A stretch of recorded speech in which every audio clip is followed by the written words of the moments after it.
Racing isn't easy, but experiencing it is. iRacing puts you in the driver's seat with the industry's leading sim racing game. Drive on laser scan replicas of the greatest racing circuits from around the world. Go head-to-head against other drivers chosen by skill-based matchmaking to ensure competitive racing at every level. Compete across all your favorite series. In officially licensed cars, engineered to deliver the most accurate driving experience possible.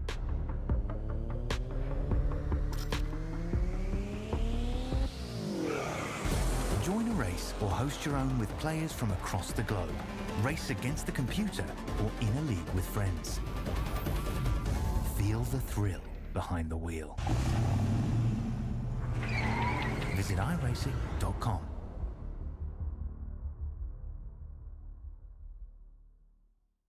When you want to be the best, you can't settle for the rest. For anything on iRacing, there's just one name you need: Makoni. With the launch of Makoni Entertainment and Makoni Competizone alongside Makoni Setup Shop, we now provide the best of the best in setups, paint schemes, coaching, broadcasting, and event organization. With cars across all 4 license classes, we have what you need to hit the track with confidence. Grab a subscription and save money while going fast at MakoniSetupShop.com/subscriptions. And remember, at Makoni Setup Shop, there are setups, but your victories.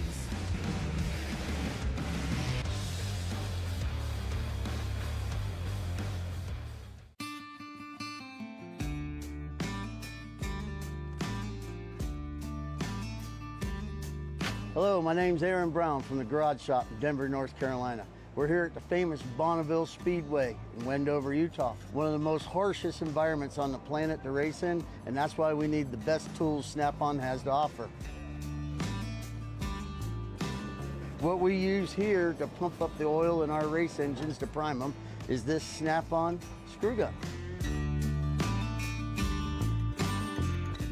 With its variable speed and high torque, this allows us to spin our oil pumps up to 1,500 RPMs, creating 70 pounds of oil pressure, which helps us get everything settled in, nice and happy, and turn the hot oil through the engine. Compact, lightweight, and able to fit in really tight spaces. Its 9-position clutch allows us to torque things, nuts, bolts, from 8-inch to 50-inch pounds.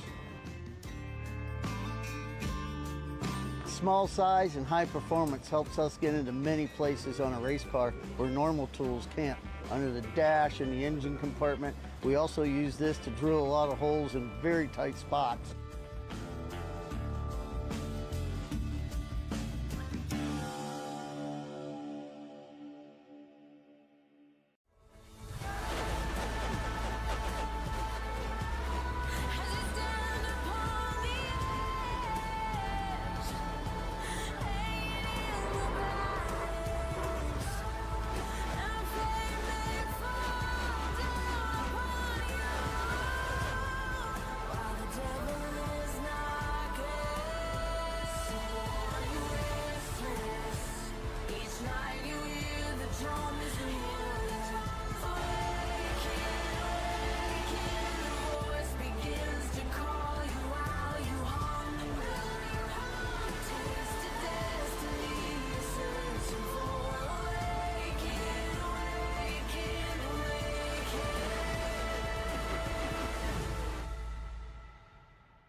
Good evening, race fans, and welcome to tonight's pre-race show presented by the Collegiate iRacing League. Alongside of myself, Evan Pasoko, I'm joined in the broadcast booth tonight by Ryan Whitlock. Well, Ryan, we'll be here tonight at the virtual Las Vegas Motor Speedway for a special event, the first ever Collegiate iRacing League All-Star Race. And we're happy that everybody's joining us for part of the Ignition Zone pre-race show. I'd say for a night of first, going to be a very exciting one. Yeah, absolutely. I mean, when in Vegas, everybody wants to be on that hot streak in the casinos. And Ball State has been doing just that out on track, winning 4 races this season and the last 3 races in the playoffs. But before Ball State's hot streak this season, Oklahoma started their season off red hot. John Hagan and Mario Miranda each with 5 straight wins, projecting them into the playoffs and tonight's All-Star race. Other race winners this season include Jake Cumming, winning twice this season at Chicagoland, and Watkins Glen at my personal expense, and Jared Kaler's breathtaking win at Atlanta. The season's been full of dramatic and entertaining finishes, but will some of CIL's familiar faces from prior seasons create even more memorable racing here tonight? We'll see here tonight in Vegas. Well, it's going to be an exciting one. The night has already gotten underway earlier as the open race has come and gone. So some additional drivers have had the opportunity to qualify themselves into the main event. We will head down trackside for the grid and qualifying for that in just a little bit under 20 minutes time for that main race to get things started and underway. And hopefully as the drivers join us on track, Ryan will join us on camera. There he is. Beautiful. Little bit of a party trick there with the empty room. We can talk about some of the drivers, I think, that we're going to be looking forward to in this race, right? Because not only is the season 11 battle continuing on, but I think the fun thing about this All-Star race is we might just be seeing some drivers from some seasons past participating. And that's going to give us a unique look that we've never seen before. Yeah, I mean, we'll see how it goes. I think a lot of these guys are going to have a lot on their hands with current CIL competition, having to go toe-to-toe with the best that CIL had to offer in years past. So, we'll see if present drivers can stack up against the best that we've had to offer previously. And of course, we look at this kind of a track specifically, right? How's that going to play into this race? We talk a touch about Las Vegas Motor Speedway. We'll dive a little bit more into that when we actually get down to the race broadcast itself. But these intermediate racetracks tend to kind of be maybe the best place to showcase some of these NASCAR Cup cars these days. That may not have always been the case. I think iRacing has always benefited from, I don't know if a bias is the right way to put it, right? But kind of the ideal way that a NASCAR stock car will race on these bigger tracks. iRacing's always been the optimal version of that. Well, maybe in real life, some of that product has struggled. That has not been the case. And, you recapped it there with a recap of what we've seen so far this season, but there's been exciting finishes all over the place. I'm a little bit biased in the fact that Las Vegas Motor Speedway used to be my hometown track, but I think this is one of the better 1.5 mile racetracks in terms of drivers being able to put the car anywhere on the racetrack that they want. And the benefit of that means is we should have a really good show, especially when the ultimate objective is bragging rights in a special event like this. Yeah, I mean, ultimately, I think in the real world, the 1.5 milers and the next gen has proven itself at those tracks. And I think CIL is largely the same, and iRacing as well. I think the next gen cars race extremely well at the 1.5 milers in iRacing and in the CIL. The schedule is very 1.5 miler heavy. But we'll see how it plays out. I mean, Las Vegas is, I think, one of the 1.5 mile D ovals that gives you more options as the race goes on. You're not so confined to the lower line or the high line as the race goes on. So I think we'll see that play out tonight, depending on which lane the drivers choose, depending on their tires and what weather conditions and all those things work out to be. We can dive into some of those specifics on that driver entry list, and I suppose we can kind of start from the top of the list with our Season 11 drivers, right? It's highlighted by that open race that happened just a little bit ago that I referenced. Matthew Nordberg from NC State and then Kelton Quick from Ball State University.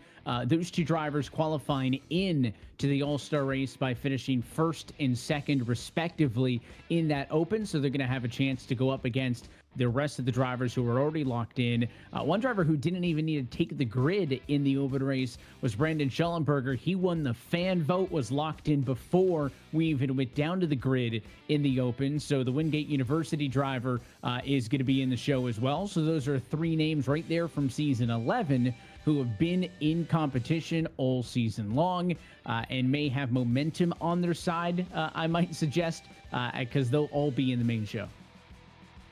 Yeah, I mean, Brandon Schulenberger, he's definitely a fan favorite in the league. I think he has earned that fan vote for sure. And I competed in the Open myself. That was a hard race. With the late race caution, we duked it out for those last 2 spots. I would have given my spot up if I managed to make it, but it was still very hard racing. I think Kelton Quick and who else was it? Nordberg. Yeah. Oh, yeah. Nordberg made an excellent call to take only 2 tires. And that proved to be a race-winning decision. So definitely deserved spot. We'll see how they fare in this extremely strong field. And of course, the main All-Star race coming up next going to be twice as long, right? So you guys competed in a 50-lap sprint, essentially, 100 laps for that main event coming up next. And I want to touch on that point of the tire strategy you mentioned. 100-lap race is obviously longer than what we saw in the Open, but it is not that long of a race, right? I mean, I think those opportunities for drivers to make a strategic call going to be somewhat limited, and I think that race distance is pretty common to what you see pretty much all across the sim these days, is those 100-lap races on those intermediate racetracks. Having that experience behind the wheel in the Open, how much, if any, opportunity you think there's going to be for drivers to make some similar strategy calls when it comes to the main event, or are we going to be really putting a hyper focus on how these drivers do in the qualifying session that's coming up in about 15 minutes? I think there's going to be lots to play for as far as strategy goes. Nick Stockner managed to pit with only like 3 laps, 4 laps into the race, and only that 3-lap, 4-lap tire advantage proved to be humongous in the actual race. 50 laps by the end of that, by about lap 30, lap 50, we were tire saving a good bit. So I think with the 100-lap race tonight, depending on how cautions shake out and everything like that, we will for sure see a 1-stopper and maybe even 2, if not 3. Well, let's move down to the drivers competing in this one from season 10. And again, we expect a lot of these drivers to be eligible to compete. We don't know if they're all going to be on track, but some of the names that jump out there is Jake Cummings been to victory lane, but those are race wins coming from not this 1 to 1.49 intermediate racetrack segment, whereas some drivers have been able to do that. Zachary DeWale, one of them from St. Clair College. Knowing these drivers and being familiar with the series, do you think this Las Vegas Motor Speedway venue is going to benefit a driver or a group of drivers over others, or do you feel like we've seen a decent amount of parity across the big tracks, the little tracks, and everything in between? I think we've seen a lot of parity this season up at the front. Our good drivers are going to be good drivers no matter where you go. I think with the schedule being a bit 1.5 miler heavy, the guys who managed to rise to the top throughout the course of the season will, I think, rise to the top tonight. I think your standouts like Jake Cummings and, Jared Kaler, who won at Atlanta, I think they might have a slightly tougher time tonight just because their wins came at slightly unconventional tracks. But then again, those 2 guys have, made the playoffs on merit regardless of their performances at those other tracks. So I think it's really anybody's game. I mean, we'll see how it goes. I think quick drivers are quick no matter where you put them, but anything can happen. And one thing that we see in this series, and we see it elsewhere in private league racing on iRacing, the fact that you'll get some of those drivers with that name notoriety outside of their specific league. And there's a handful of drivers from the Coke Series qualified to compete in this event. Excited to see if we see a handful of them showing up. The likes of Santiago Tires, Logan Clampett, Matthew Morton, a driver who's going to be in that in the future. For those names in specific, when they compete in an event like this, I think a lot of times they have the benefit of vast experience, right, outside of this league in specific, but sometimes won't have the same kind of nuance racing around some of the other drivers in the series. And I've seen this with other leagues that I've been a part of, right? Drivers who are there on a week-by-week basis, who compete, win championships, win races, maybe can't out-hot lap those Coke Series drivers, but because they know the ebbs and flows, how many cautions do these races typically have? How does that factor into their strategy? They can tend to want up those big names, with that knowledge of it, but I don't think you can ever count out those big names when they're ever on a roster. I think that's an excellent point. We've got some big names who have shown their pace up at the upper echelon of iRacing competition, but they don't know the CIL driver. Don't know who they can trust and who they can't. We'll see if that has an effect. Maybe they'll just blow by the rest of the field and it won't matter. But that'll definitely be something to keep an eye on, and especially In the CIL, you generally know when cautions are going to come. You can expect one fairly early and potentially one quite late. But tire strategy, these pro guys don't know that as well. So we'll see. Yeah, they're used to very different races, different rules, open setup, fixed setups. They certainly have a lot of experience across the board, but I think there is something to be said to that point, right? About maybe air quotes homegrown talent. Drivers who are familiar with their fellow competitors and familiar with the series that they raced in. You obviously call out Jake Cummings, the two-time race winner this season, with that race win on the road at the Glen, but of course at Chicagoland Speedway, maybe the most direct one-to-one comparison between Vegas and Chicago. I do not do a lot of driving on the service, so I would like to see how I fared in the open, and probably would have embarrassed myself with you and the rest of the guys in the CIL, but at least, having that limited experience, find that I enjoy the driving style that Vegas, provides, and I think that Chicagoland is not too dissimilar. Does that make Cummings the favorite in an event like this, or is it not so obvious, maybe, in your opinion? I don't think so. I mean, Chicagoland certainly has the similarities. It's a 1.5 miler D oval without a real dog leg, but at Vegas, the apron that you can take is so much smaller. The apron at Chicagoland is humongous. And I think at Chicagoland, it's a little bit steeper. You've got a slightly curved backstretch. So, I mean, the differences are small, but they're there.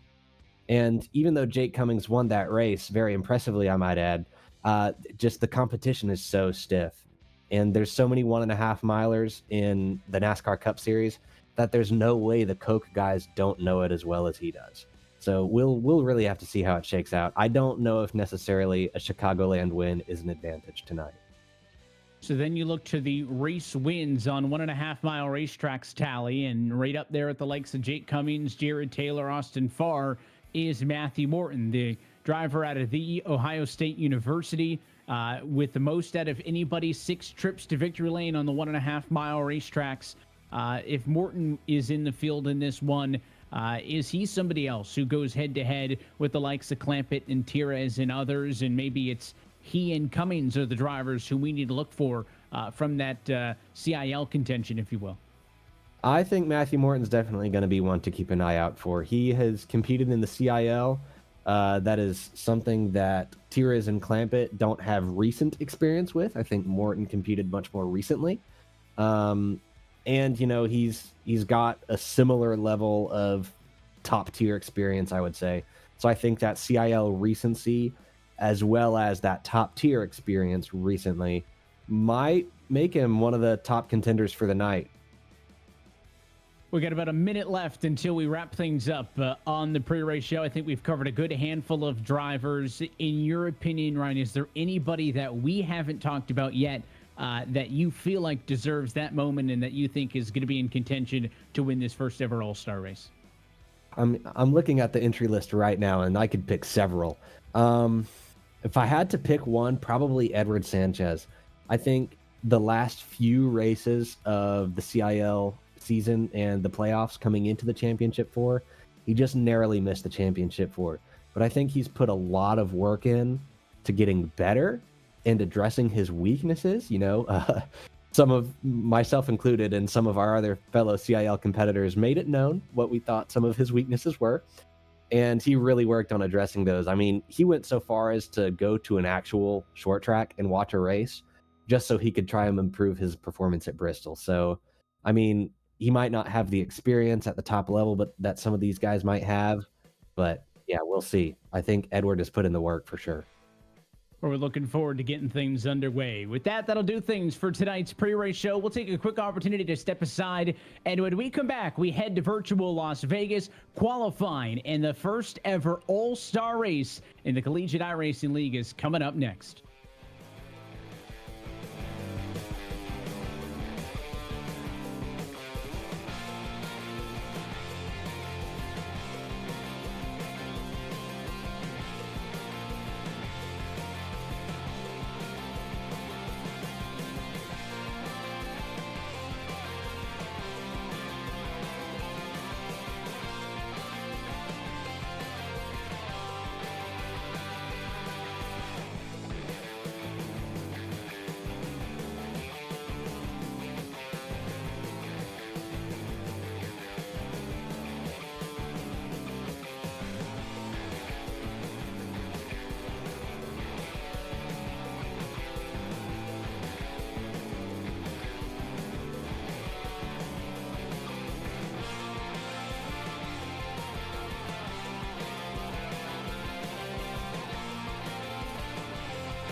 Live from iRacing's virtual Las Vegas Motor Speedway, the Collegiate iRacing League enters a new era. It's more than just a race, it's the ultimate showdown where the best of the best gather to prove their worth. Good evening, race fans, and welcome to a night of speed, skill, and unparalleled competition. Coming to you live from virtual Las Vegas, the dazzling heart of racing under the lights. Tonight marks a monumental occasion, the first ever Collegiate iRacing League All-Star Race powered by the Garage Shop.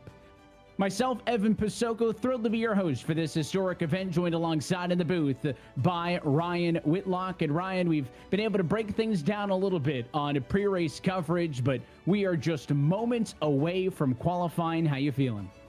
Man, I feel fantastic. I am extremely excited for this race. I think, first all-star race in CIL. I've been a part of this league for a really long time. This league has been around for a really long time. So it's attracted a lot of talent. And we're going to see the culmination of that talent tonight, duking head-to-head across generations almost. I'm absolutely thrilled. We're excited to have drivers from across multiple seasons here with us. And to your point, I think talent is the first thing that jumps off to me as well, getting a first look at this entry list. We've already talked about the open race where several drivers had to qualify in to this main event, and now we have the field set. We'll join qualifying in just a moment. First, want to say a big thanks to everybody who has been a part of making tonight's broadcast possible, and those are the sponsors of us here at the CIL. It, of course, starts with the Garage Shop, both the series and tonight's race sponsor. The Garage Shop is a race car fabrication company that builds some of the fastest and most unique cars, tracks, and off-road vehicles. Their mission is simple: honor the racers who came before us and put our competitors behind us. Go to the GarageShop200.com for more information on them. Also wanted to say a big thanks to our friends at ECAC Esports. They exist to add great value to its member schools by enhancing the competitive experience for hundreds of students seeking to participate in intercollegiate esports. Another thanks goes to our friends over at McConey Setup Shop, the home for setups, paint schemes, coaching, and more, and the official setup shop of eNASCAR. Subscriptions are available starting as low as $8 a month. Go to McConeySetupShop.com to subscribe today. And finally, a big thanks to Whiplash SimCams, an iRacing and esports media group specializing in racing and team graphics, iRacing camera packs, and other broadcasting resources. Again, big thanks to the Garage Shop, ECAC, McConey Setup Shop, and Whiplash SimCams for bringing us coverage of tonight's race. Now, for a look at our track overview and analysis, Ryan, I hand things off to you. Yep, so Las Vegas is your traditional 1.5 mile D-shaped oval in Las Vegas, Nevada. This track was opened in 1971 and has a seating capacity of 80,000. High temperatures in Las Vegas, lots of sun contribute to how the track wears out. 75-mile open race happened earlier today. Yep, and we've got, your obvious turn 1, turn 2, turn 3, turn 4, and a decent amount of apron you can take on the front stretch. This doesn't have kinks in the dog leg. It's a regular D-shaped oval. We did a 75-mile, 50-lap open race. We are about to turn it to the 100-lap, 150-mile main race. A really good lap is in the mid-29s, maybe even the low 29s. As tires wear out, we're going to start creeping into the high 29s and the 30s. Vegas is going to be really interesting. I think, like I said, that Vegas sun cooks on this track year-round. And the low line is viable early on, but as rubber gets laid down, as the tires start to wear out, these guys might be looking higher and higher to get the runs off the corner, not have to slow down as much to make the entry. So I think as the night goes on, it might not start super exciting, but as the night goes on, I think it's really going to heat up. And I think that thing is, even though we're going to be racing under the lights in Vegas, the fact that it is out in the desert, the fun part is that the days are hotter and the nights are colder, right? Where do we fall in that as we race into the evening? And to your point, you talk about how the sun beats down on this racetrack. This surface is worn out. I think these drivers are getting an optimal version of Las Vegas Motor Speedway because since this track was scanned onto the iRacing surface, that racing surface has only gotten worse. So the bumps that we'll talk about on the inside of 1 and 2, and to a lesser extent down in 3 and 4, even worse now in real life. But the version here on the iRacing surface, something that all of these drivers are going to be very familiar with. Qualifying is underway now. It is a 10-minute session. Drivers will have 3 laps to put down their best time, and that'll set the order. About half of the drivers have already put down a time so far. Still waiting on a handful of names. Fan vote winner Schulenberger yet to put down a lap, still in our field of 21. Yeah, I mean, so far I'm seeing some, well, like I said, a really good time was going to be in the low 29s. A decent time is in the mid 29s, and that's what I'm seeing so far tonight. I think since they're doing qualifying at sunset, it looks like the track's not going to be so hot, so the cars will probably be fairly cooperative. You made a great point. Desert days are hotter, nights are colder. I think that absolutely applies. I think since we're racing at night, it's going to be quite cool, actually. So we'll see how that plays into the tires. And if it is cooler, then these drivers are going to have a little bit more grip, of course, than if it was an afternoon race. And as somebody who has sat out in the grandstands here in Vegas, having season tickets to this racetrack for the better part of the last 11 years or so, I always enjoyed when the trucks came through and raced at night because it was cool, because those hot afternoons can get pretty tough. And I think, again, not that the drivers have to worry about the temps virtually, but the fact that we're racing at night is going to bring all of those other factors in as well.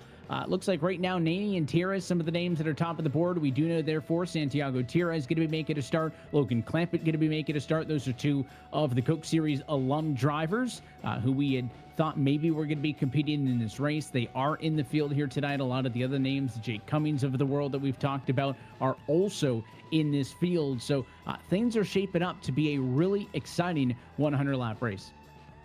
Yeah, I mean, Tiras and Nani currently have tied time, so I think that just tells you the level of competition here.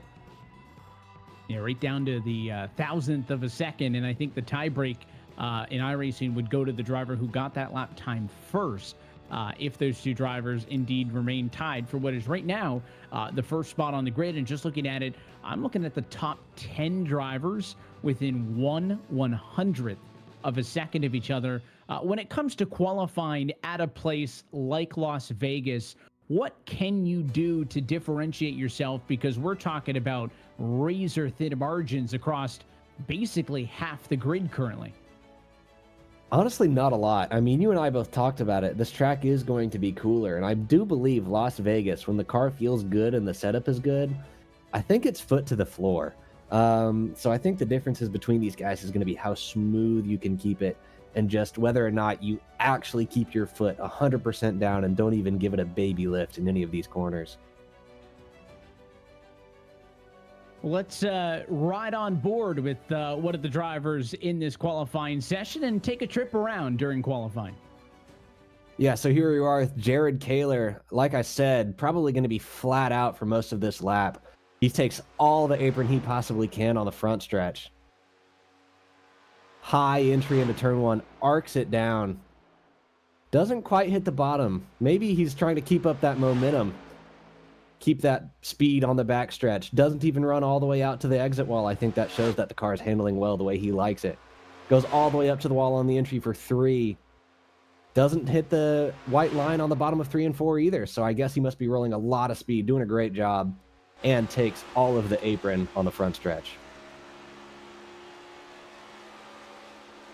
And one thing I noticed watching this live qualifying session as well is you see Kaler right down onto the white line. Didn't really take many of the bumps over the tunnel, which is always a good sign, is that modern day cup cars need momentum, right? They don't have the horsepower to fire off like they did maybe a decade ago.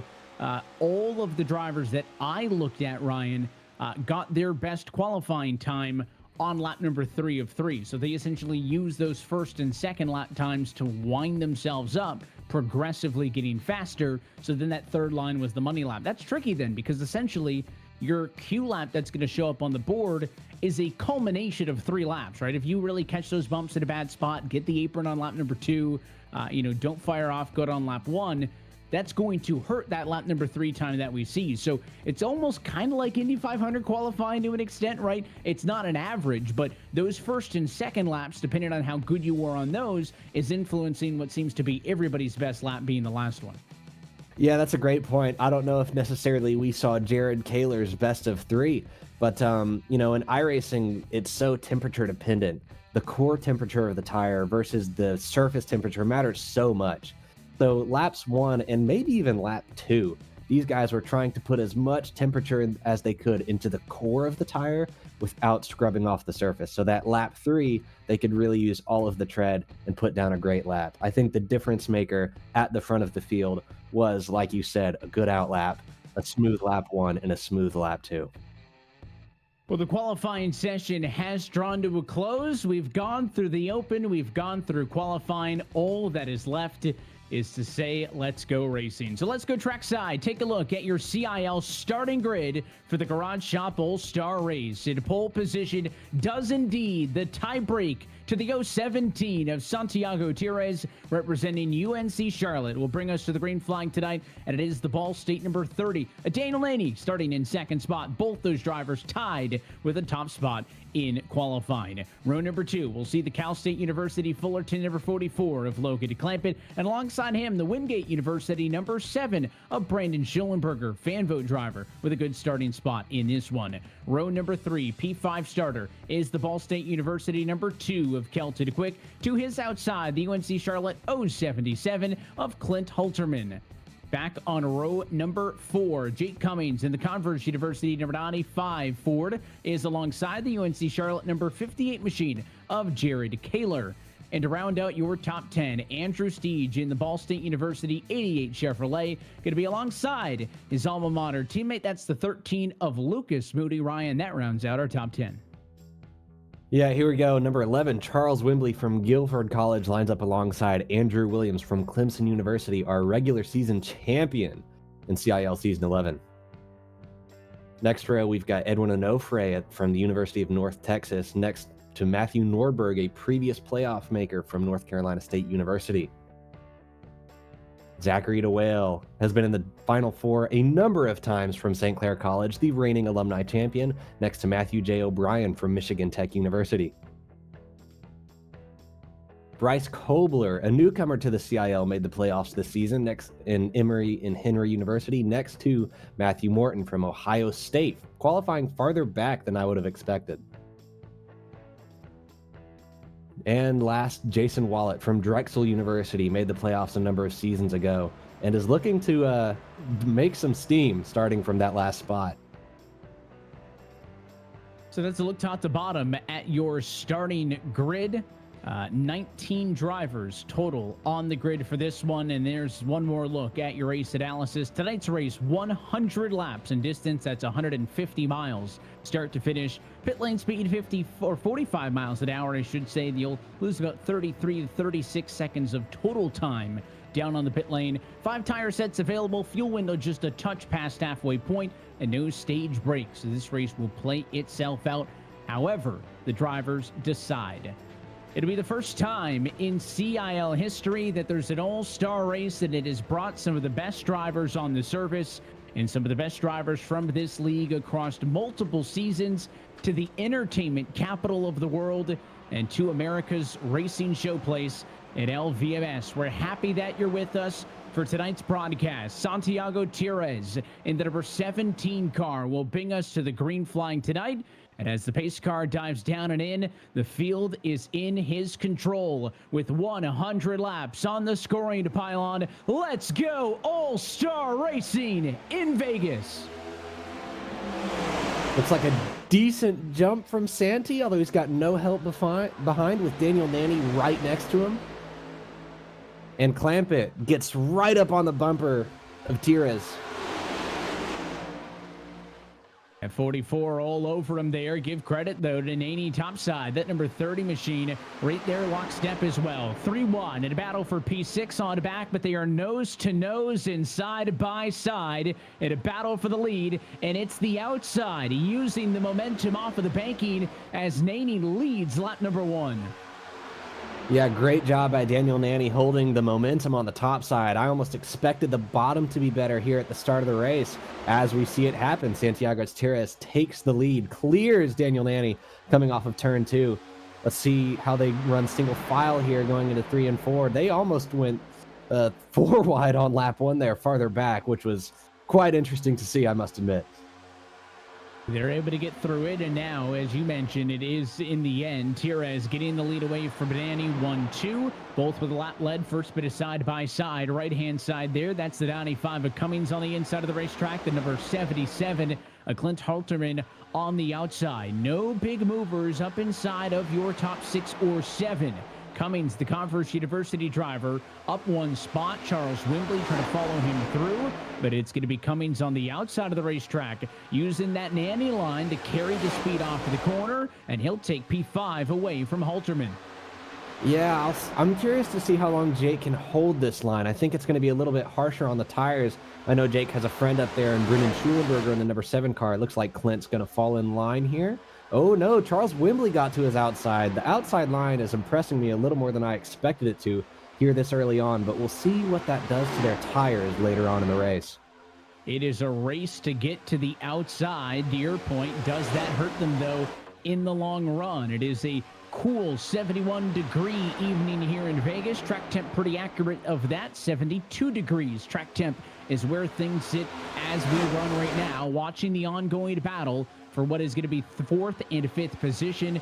And the 95 Machida Cummings topside holding off Schulenberger for the moment, completes that pass up top. And I said there hadn't been any big movers, but that is the 3rd car passed for Jake Cummings. He started 7th. He's up to P4. Yeah, like I said, we'll see if that bites him as we see Jared Kaler running on the top side against his UNC Charlotte teammate Clint Halterman in the 077 right there. This outside line is working, and Andrew Williams, another OWR driver, giving Clint Halterman a shove. Only 6 laps into this 100-lap race. I mean, these guys are going for it. And you can see those unmistakable Clemson colors on Williams's machine inside of the racetrack, kind of boxed in, though, pushing that 77 of Halterman still. As the 58 of Kaler, the 13 of Machina Moody topside, meaning that there's really nowhere for the 123 machine to go. He's a little bit higher up off that white line in turns 1 and 2. Didn't hurt him much on exit. I think what is hurting him is he just is kind of stuck behind Halterman right now. Halterman's down 3 positions from the start of this race, and simply just needs to be able to get back up and into the conversation. That the outside lane opens, no surprise, that 123 car jumps up top, and now he'll try to get around that 77. I think that was pretty brutal by Andrew Williams, giving Clint a little bit of side draft. Oh, they're so close coming off of turn 2. For a while there, Jared Kaler, Lucas Moody, Clint Halterman, and Andrew Williams, you could practically throw a blanket over those 4. And I can tell you that those 4 have had their fair share of experiences during the regular season this season in the Collegiate iRacing League. Yeah, Halterman did a good job of catching that race car. You were on board with Williams when that car got loose. Now why not? 3 wide with DeWail to the inside of the racetrack. Middle is Halterman. Top side, the 076 of Matthew Nordberg. Can they make it off of turn number 2? They do, with that 76 being the big winner. And the outside, he'll get 2 spots for the price of 1. Yeah, I'm surprised to see Clint Halterman losing this many positions this quickly. I know the guy pretty well. He might be planning something, or maybe just Las Vegas isn't his strongest track. But that was definitely interesting, seeing 3 guys go 3 wide. I know for a fact all 3 of them were in a voice call together, so I imagine that was quite an interesting call to be in there for one corner. It was either really loud or really quiet in the voice chat when they were 3 wide in the center of the turn. And now they're going to be 2x2 once more. Williams now trying to work on the inside of Lucas Moody. Both these cars have been on the up 2 spots from the start of the race, but now over a disagreement for who gets to call position number 8, their own. Not missing anything up front. 10 laps complete in Las Vegas, and it is Santiago Gutierrez who is still leading this race. He's led 9 of the laps complete thus far, and you can actually see Daniel Nanny still in the number 2 spot. Logan Clampett still behind in 3rd, so no changes amongst the drivers on the podium. Yeah, you make a great point. I mean, positions 1 through 7 have basically held firm since we got to about lap 2. So maybe Andrew Williams is seeing this up ahead of him and trying to make hay while he can, as Jared Taylor pops out of line looking on the outside of Charles Windley. These guys are trying to make spots when they can. As we see Edward Sanchez a lap down, about to get lapped by the leaders. We'll see how this plays out. Sanchez, we did not talk about that 26 car on the grid. Late connecting to this session, that car is up and running, but it is already 3 laps down. So without a guaranteed caution for a stage break, 3 laps is going to be a tall order for Edward Sanchez to make up. But one thing he can do to help himself is to push really aggressively here and not make it a 4-lap difference. Here comes Clampett all over the back bumper. Daniel Nanny looked high side, across to the bottom. Didn't make a move on either. Now you go on board with the 44 car. Where does the Cal State Fullerton driver go? He's in line. Don't think he's got a run to make a move right now. Looking low into turn number 1, but he'll stay in line. Oh, Clampett looks to the outside, tries to get a little bit of that clean air. Just wants to barely make it on Nanny's right rear, get that side draft, and he's got it. That was an impressive move from Logan Clampett. Let's see if he can make it stick here in 3 and 4. He's got Nanny cleared right now, but I don't know if it's going to stay that way on exit. Nanny just barely hangs there in the center of the corner. They are still side by side on the front stretch. Logan Clampett did everything he could to make sure he could make this move on the outside. Now he's going to be able to clear. Nanny looked a little bit, I'd say, uncomfortable on that turn 1 entry, and Logan Clampett has completed the pass. He'll go to P2. It is not done, though, for Nanny. Jake Cummings now to the inside. That's going to get tight. Almost into the left rear quarter panel. Daniel Nanny was Jake Cummings. He had to roll out of the throttle. It'll save Nanny the P3 spot for a moment. And now Schulenberger maybe a chance to pressure the 95. Now, I'll tell you what, coming out of that turn with Jake losing a little bit of momentum, there is nobody he would rather see in his mirror than Brandon Schulenberger. He knew Brandon was going to fall in line, help his buddy out, but I think that was such tight racing, and I think we witnessed a little bit of right front tire wear come into play and a little bit of that aero push that we see with the next-gen car at some of these 1.5-mile tracks. Let's see if Jake Cummings can focus forwards, try to catch back up to these 3 guys who have almost pulled, I'd say, 10 car lengths over everybody behind.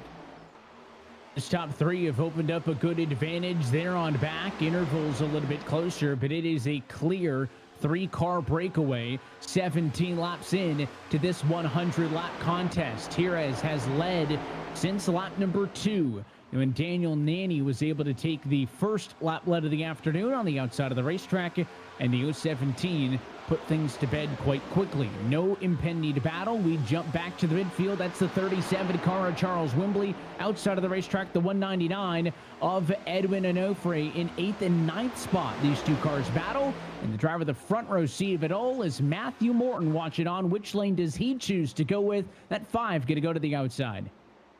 Yeah, I think Matthew Morton saw what happened and was part of what happened earlier in the race where oh my gosh, are they about to go 3 wide? That scared me for a moment. Matthew Morton falls in line with Charles Wimbley. I almost expected Charles to take the apron there. I think Morton just knows Wimbley can get past Onofre and wants to follow him through and get that position. I think we're witnessing sort of the creme de la creme of CIL's drivers past and present, which is why we're getting such clean racing so far in this race. It's a good point, because sometimes, yes, all of these drivers have competed here in the CIL. Some of them may not have competed at the same time as others. And when you get special events on the iRacing service, and we kind of touched on this in the pre-race show, sometimes if you got drivers who don't always race around each other, they don't have that familiarity, they don't have the trust in one another, they may not know where that line is, and you may lead to some incidents. Well, we've had a couple of take your breath away moments thus far, but overall, very impressed with the clean but hard and fair racing that these drivers have been putting on, and are already going to be a 5th of the way towards the checkered flag as of this time by. Yeah, I think we've had a very clean and impressive 20 laps so far. We've certainly had some, like you said, take your breath away moments as Andrew Williams kind of looks to get a little bit of air on the outside of Brandon Schulenberger, decides not to go for it, falls in line. I think we're just witnessing a lot of these guys almost figure each other out in a certain sense. figure the tires out, figure the setup out, see what the car is doing, because they know they're going to have at least one more, if not two more sets of tires to deal with. So they're just learning at this stage, figuring out what the car likes at this track in these conditions, who they can race and how. As Andrew Williams looks on the outside of Brandon Schulenberger again, he, I think, is there. They are alongside, and Andrew Williams is going to be in the draft of Jared Kaler on the backstretch. It's easy for sometimes to forget that these 1.5 mile racetracks, that draft is both a positive and a negative, right? It's going to give you the opportunity to maybe get some toe off of the car in front. You use that hole that's punched in the air to catch up and get some extra MPH at the end of the front stretch, or at the back straightaway even, but then also when you get into the corner, being in line behind somebody, going to take some of the downforce away from the nose. We've also seen some drivers actively trying to get out of that draft for the car in front of them in the corners to help these cars rotate when they're trying to keep up speed. These cars are only slowing down to about 175 miles an hour center of the corner, and that's not too far off about the 194, maybe 193 that a lot of them are topping off at into the turn. So only a 20 mile an hour variance, very minimal, and again speaks to how momentum dependent these modern-day NASCAR Cup Series cars are. As we jump back towards the front of the field, Logan Clampett, not for lack of trying, but still has not been able to solve the riddle of Santiago Tires. Yeah, we've still got Tires, Clampett, and Nanny running 1, 2, 3. And props to Edward Sanchez. You know, he's got 3 Coke-level guys hounding him behind, and he does have a 3-lap tire advantage, but he has yet to really give them any issues. So props to Sanchez for sticking it out there. But like you said, only a 20 mile an hour difference from minimum speed to top speed here at this track, just because these next-gen cars make so much downforce and have so much grip at a track as steep and wide as Las Vegas. We saw some drivers using that apron on the front stretch to their advantage. It was a point that you had mentioned have been comparing the racetrack to Chicago and some of the other 1.5 mile racetracks. As this run carries on, drivers getting into more of a rhythm. No surprise that they've backed off from making that move every single time around. There's an on-board look with the UNC Charlotte driver, the number 58 machine of Jared Kaler. Started this race at 8th spot. He's up to 5th. He is one of the drivers who is on the move. Some drivers who have struggled. Schulenberger falls to 9th. Halterman has fallen to 14th and has opened up the door for the likes of Kaler and more to charge through the field. Also, Matthew Morton back in the number 8 spot in the top 10 now for the first time tonight.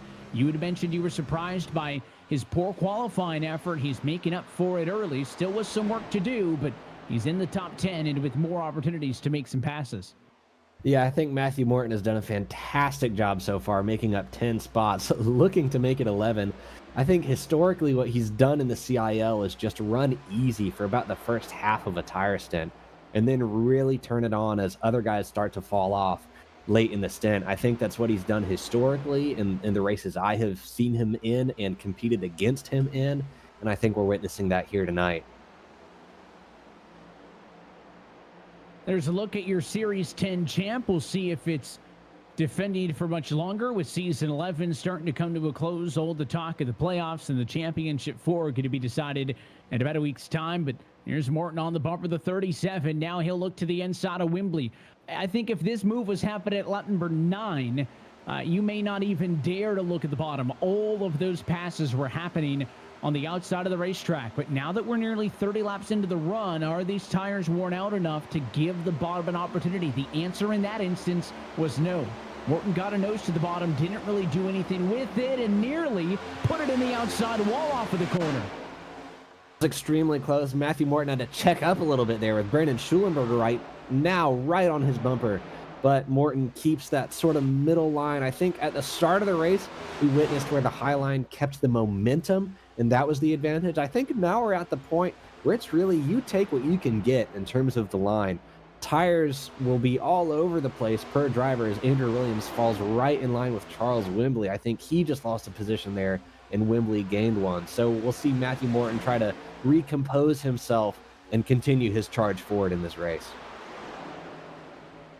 So that near mistake by Morton puts him on the back foot for a moment. He'll try to bounce back. Drew Williams also lost a spot in front of him. The Clemson car got passed by the 37 of Wembley after he was way off speed also on the exit at turn number 4. I didn't catch if it was a loose condition or it was tight, but well, there you go. Second corner exit there in a row. That 123 was maybe a half foot off the fence, scrubbed off some speed, opens up the inside, and now here comes the challenge, and there goes the pass as Matthew L. Morton is through. All of that now to a race high P7 for your biggest mover. Well, I think they're 3 wide a bit farther back there, maybe in the 10th, 11th range. I think they were for a moment as Clint Halterman makes a move on Bryce Kobler.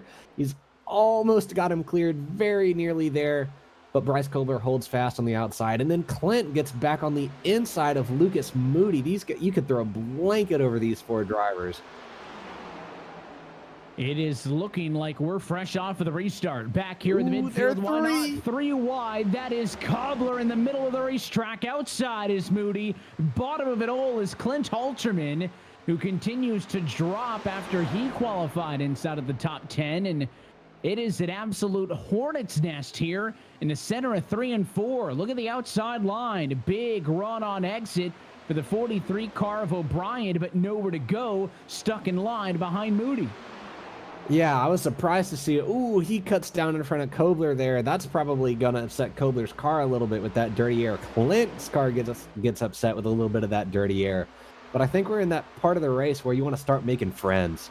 Ooh, O'Brien does not make a friend out of Lucas Moody. Just barely gets a nose in going into corner entry. But I think you want to figure out who you can push, who you can help out on the straightaways to negate that disadvantage you get from the dirty air in the corners. And that 43 of O'Brien had all the momentum, but went to the bottom. So going to have to pull a little bit of a slide job here. Slide up on that 13 Bashida Moody on exit. Get the positioning. Hope the 13 doesn't want to cross you over. He decides not to. And that's a perfect way, if you're O'Brien, to make a pass on the bottom, even if maybe you don't feel like your car is the best on the bottom right now. That 5 of Kobler slides up, stays in front of the 13. So that's another spot lost for Lucas Moody, who's dropped a handful since we jumped in on this action. 2 wide for the lead. Daniel Nanny is around the outside of Jake Cummings. I don't know how Jake managed to get up there, as Santi Tiras is on the outside of Jake Cummings as well. Nanny's got about a 5 car length gap over Cummings and Tiras side by side. There is nothing more he wants to see in his mirror than those 2 guys stay side by side. Charles Wembley now applying pressure. Yeah, so it was 2 laps ago while we were watching the excitement in the midfield. Logan Clampett went back and took over the race lead for the first time tonight. He has checked out 9/10 of a second ahead of this battle. Nanny's got second. You're watching what is 3rd odd back, and Santiago Tiras looks like he's running a plate race, trying to block 2 lanes of traffic behind him. Look out, that 95 of Cummings, really tight on corner exit, nearly washed up into the 37 of Wembley, finds a spot in line. And now we're seeing on the long run, closing in on halfway home in this CIL All-Star race, who has maintained their tires, who treated them better, and who maybe pushed a little bit too aggressive early and is paying the price now. Yeah, my mistake there, thinking that battle was for the lead. I mean, relatively speaking, Logan Clampett is gone. I mean, a second gap at a track like Las Vegas as Jake Cummings. Ooh, that was really tight, looking underneath Charles Wembley there for P4. But I was surprised to see them racing that hard. I think as we yeah, here we go. Here's a replay of what happened. Logan Clampett just manages to get to the outside of Santi Tiras, gets that quarter panel, and just holds the momentum around the outside. He is door even. He is basically clear by the time they get off of the corner. And it looks like Daniel Nanny profits. Gets that nose in, gets that side draft. And is he going to clear Tiras? No, he does not. They keep it side by side through 3 and 4. That was, so incredibly close, which allowed Clampett to kind of get that gap that I talked about. Not done yet as some of the battling continues. All of this, though, is only going to allow Clampett to pull further and further away. His advantage now 1.2 seconds. That is the biggest gap we have seen anybody hold so far in this race from the number 1 position. Nanny 2, Tiras 3, 4th now Wembley, Morton all the way up to P5. Don't count out that number 5 Ohio State machine. He wants to join in on the action, but you watch the live gap between Nanny and Clampett, and it's only going up and up, and Nanny doesn't even have the excuse of a battle with Tierez. Tierez is certainly applying the pressure, but I don't think the 17 car in third is really affecting Nanny's line right now. I think Clampett is just better at this point in the race. Yeah, I think so. I think Clampett might have just done a better job of looking after those tires. As a little bit farther back, Jared Kaler and Brandon Schulenberger are side by side. I think Jake Cummings managed to get past Jared a little bit earlier. But we're coming up mighty close to what I think will be the first pit stop of this race. About lap 45, you can come in, and then you'll be really pushing it on fuel. So I'm curious to see which drivers undercut and overcut based on what they think is going to be quickest and based on what the state of their tires currently is. But that being said, Clampett is going to be very happy about that 1.6 second gap almost he's pulled out. That's going to really help him out as we start to see green flag pit stops here in the next maybe 5 laps or so. We talked about the range and pit window being anywhere from 50 to 55 laps. Of course, if you can just get to the number 50, then you know you're going to be good to go, full scheduled race distance. Of course, if somebody feels like maybe they burned up their tires a little bit too much in this opening run, they may be inclined to pit a little bit earlier, get on those fresh tires sooner. It could also be a strategic decision. If I'm Nanny and Tierez at Wembley and I'm seeing Logan Clampett pull away, I'm going to want to pit, I think, as soon as I can, because he's out there getting you by about a tenth and a half a second every single lap around this racetrack. That 3-lap difference could be a 3.5 second difference when it's all said and done, and it could make things a little bit insurmountable. So we'll see if anybody responds with a strategic decision. And then if you're Clampett, there was a bit of a smack to the outside wall there for Jake Cummings. That's going to open things up for Schulenberger to try to make a pass on the bottom. If I'm Clampett, my only objective is don't let them undercut me by 2 laps or more. Respond. If they pit, you come in, respond, react. You're the best car right now, and I think it's simple if you're Logan Clampett. Yeah, I agree. Here we've got Jake Cummings on the left, Brandon Schulenberger on the right. These guys are both friends. Brandon Schulenberger making it into this race on the fan vote. Jake in the wall again. Brandon has to take avoiding action. I think Brandon actually got a little bit of netcode damage on his right front. I can't quite tell, but these guys are fighting hard as we come to, and Jared Kaler gets in the mix. Gets on the inside of Jake Cummings just barely. These guys are fighting hard for any piece of track real estate they can as we start coming to the pit stops. But Logan Clampett and Daniel Nanny, basically all of the leaders are running high 30s, if not low 31s, which is almost more than a second actually slower than earlier in the race. As we see Jake Cummings, like I said, take that pit stop as Zach DeWale almost misses his pit entry. DeWale was way over that white line, but was able to get things woed up to the pit road speed here of 50 miles an hour. He and Cummings, some of the first drivers from inside of the top 10 to come down and pit. We did see Clint Halterman come down pit road. He and Lucas Moody pitted the lap prior, so we'll see where they cycle out. And now do your top cars respond, as it looks like it is a 4-tire and fuel decision for the drivers on pit road. There is no Clampett, there is no Naney, Tierez, Wembley, or Morton, so maybe much to my surprise, no immediate response, and the rest of your top runners don't come down pit road.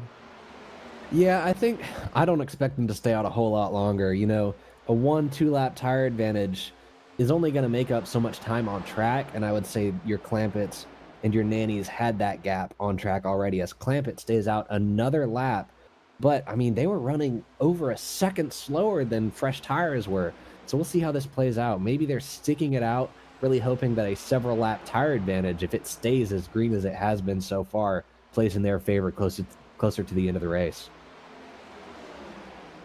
Watching this battle here with Morton, the challenger, the 37 machine of Wembley trying to play defense. It's for 4th and 5th on the racetrack right now. Both of these drivers have had spectacular nights, and combined between the two of them, they have made up more than 20 spots on the racetrack from where they started. Now, that number will be slightly askew because DeWale, Cummings, even Clint Halterman, right, some of the other drivers who have been down pit road already may be impacting that position's plus or gain. The other thing to keep in mind is the longer that these cars stay out beyond the opening of the pit cycle, Cummings and DeWale are going to be making up time on all these drivers as they run. But right at the halfway point, 50 down, Here 50 comes to go. Clampett is in from the race lead, and it'll be Daniel Nanny cycling back up front for the first time since lap 1. Nanny, Tira's, basically your entire current top 4, probably top 5 stay out as well. Let's see how this plays out for Logan Clampett as he slows down, woes down, gets into his pit stall. Looks like a pretty clean entry. Maybe could have pushed it a little bit more. We'll see how this plays out. Clampett, meanwhile, clean in the box. He goes for right side tires on the machine, left side tires as well. Looking for a pit stop time sub 15 seconds. He clocks in with a 14.7. That is good as he cycles back onto the racetrack, but will for a moment be running 1 lap down to the race leaders who are still on the racetrack and passed him through turns 1 and 2 when he was blended back out onto the racetrack. Schulenberger, Williams, Morton, the other drivers that are down pit road this time. Do we have any takers from up front? Nothing from the top 2 or 3. Nanny, Tires, Wimbley all stay out. Yeah, Logan Clampett's closest competition on an earlier pit stop, I believe, was Jake Cummings, who is not that far behind. He's on the front stretch behind Clampett, but Clampett is on several lap fresher tires, so I expect that gap to grow and keep growing, and it's going to hurt Jake Cummings at the end of the race. Cummings going to have to hope that flip side of things, the fact that he pitted early doesn't hurt him too much. Yeah, Tires, look out, man. That 17 car almost missed it. You caught that. DeWale almost missed it as well, Ryan. We didn't touch much on this, but it's kind of a tricky pit road entry here at Vegas. If you find yourself a little bit too wide or a little bit too hot coming in, that transition from the banking to the flat has nearly caught 2 drivers. Yeah, I think he'll be okay. He had plenty of pit lane between the entry and his box to give back a little bit of that time. iRacing can be fairly forgiving on that front, but we'll see how it shakes out when he comes out on exit, assuming that he's penalty-free where he is relative to Santiago Tires. As he exits his stall, gets onto the apron. Excuse me, that is Santiago Tires, and look at Clampett is already on the backstretch. It's not even a competition. And that is the difference between pitting, if you're the case of Logan Clampett 3 laps ago, and if you're the case of Tires a lap ago. 3 lap difference immediately translates to what doing rough math on that looks like about, as all the drivers can do it shuffle through, about 6 seconds, right? That's a 2-second difference per lap, which makes sense when you look at top lap times and what they were running at the tail end of the run. Bryce Cobbler assumes the number 1 position. He leads a couple of laps. That car is down pit road. Bryce was the final driver that we were waiting on to come down pit road for service, and that means that Logan Clampett will reassume the race lead at the conclusion of lap number 55 in this race, and he is back out in front just like that. I'll be curious to see how Kobler's strategy works out there at the very end. He's going to have the freshest tires of anybody by some margin, but we saw, I mean, Santi Tires decided to stay out a couple more laps relative to Clampett, and I mean, Clampett was in turn 1 by the time Santiago crossed the start-finish line. So I think, you know, erring on the side of fresher tires at the end of the race was a good decision, but Santi decided a little too hard to go with that decision. And now we'll see what happens. And are we going to get a long green flag run for the second half of this race? Cautions and restarts and, different pit strategies have been a factor in a lot of the races in Season 11. You even mentioned, of course, some of the strategy that was involved with the different stops in the open race. But this one has been the one that's been wide open. So far, uninterrupted by yellows. It has allowed this strategy to play itself out. And this is normally where I would suspect us to be talking about somebody like Clint Halterman, who was one of the first drivers to pit, right? Or a Lucas Moody, a Jake Cummings. Some of the first cars to come down pit road often do so because they want the immediate benefit of getting the fresh tires and putting down faster lap times. They would typically get the track position through the pit cycle, and then we would be talking about, hey, does Logan Clampett now on the better tires catch them again? But Clamp's been so fast, he's already back out in front. he's kind of completely taken that little bit of hope away from some of those names. Yeah, I think at this point, unless something happens, Logan Clampett is almost untouchable. But like Clint Halterman must have had an unreal pit cycle to get back past Jake Cummings. As Jake gets a little bit closer to him on the exit of turn 4, I think Clint must have cranked out some seriously good lap times following his pit stop. I mean, he was faltering, Clint Falterman at the start of that race, at the start of the first run, but he's managed to make up the spots. But we'll see how it works out for him. I think if he is really being sure to take care of his tires, this will be a humongous net gain for him. Clint's not laughing at your joke, but I thought it was a good one. After he started. Oh my gosh, they're 3 wide. Nordberg, Moody, and Wembley. Spots. Yeah, look at the 3 wide. It's back in the number 9 spot. Oh, trouble almost as Nordberg hip jacked by Wembley's center of the corner. It almost put him up into Lucas Moody. Still Big 3. Moment there. They are still 3 wide. Lucas gets out of it just barely. Nordberg holds fast on the outside against Charles Wembley. I think Lucas Moody is going to give Nordberg a little bit of that arrow push, and Nordberg is following in Andrew Williams' draft. Nordberg's just going to barely clear Charles Wembley here on exit. Yep, he's got it done. That was, whew. I mean, I said Logan Clampett has this done and dusted unless something happens, and something almost happened. But we'll see how this shakes out. Nordberg is getting close to Andrew Williams now. Williams, the next man up on deck in that 123 machine, did pit a little bit later than these cars. In theory, should have a benefit on the tires, but is kind of getting chased down in what we can call about a 4 or 5 car pack from 8th position on back. The next car up the road from this group would be Daniel Nanny. That's 7th spot, but that's a 2-second difference. So it's all to play for in this battle for 8th on back. I think Williams going to enjoy the fact that Nordberg and Wembley side by side. It gives him a small reprieve, but 123 can't be feeling too good, and I don't think thought he'd be stuck back here in the running order.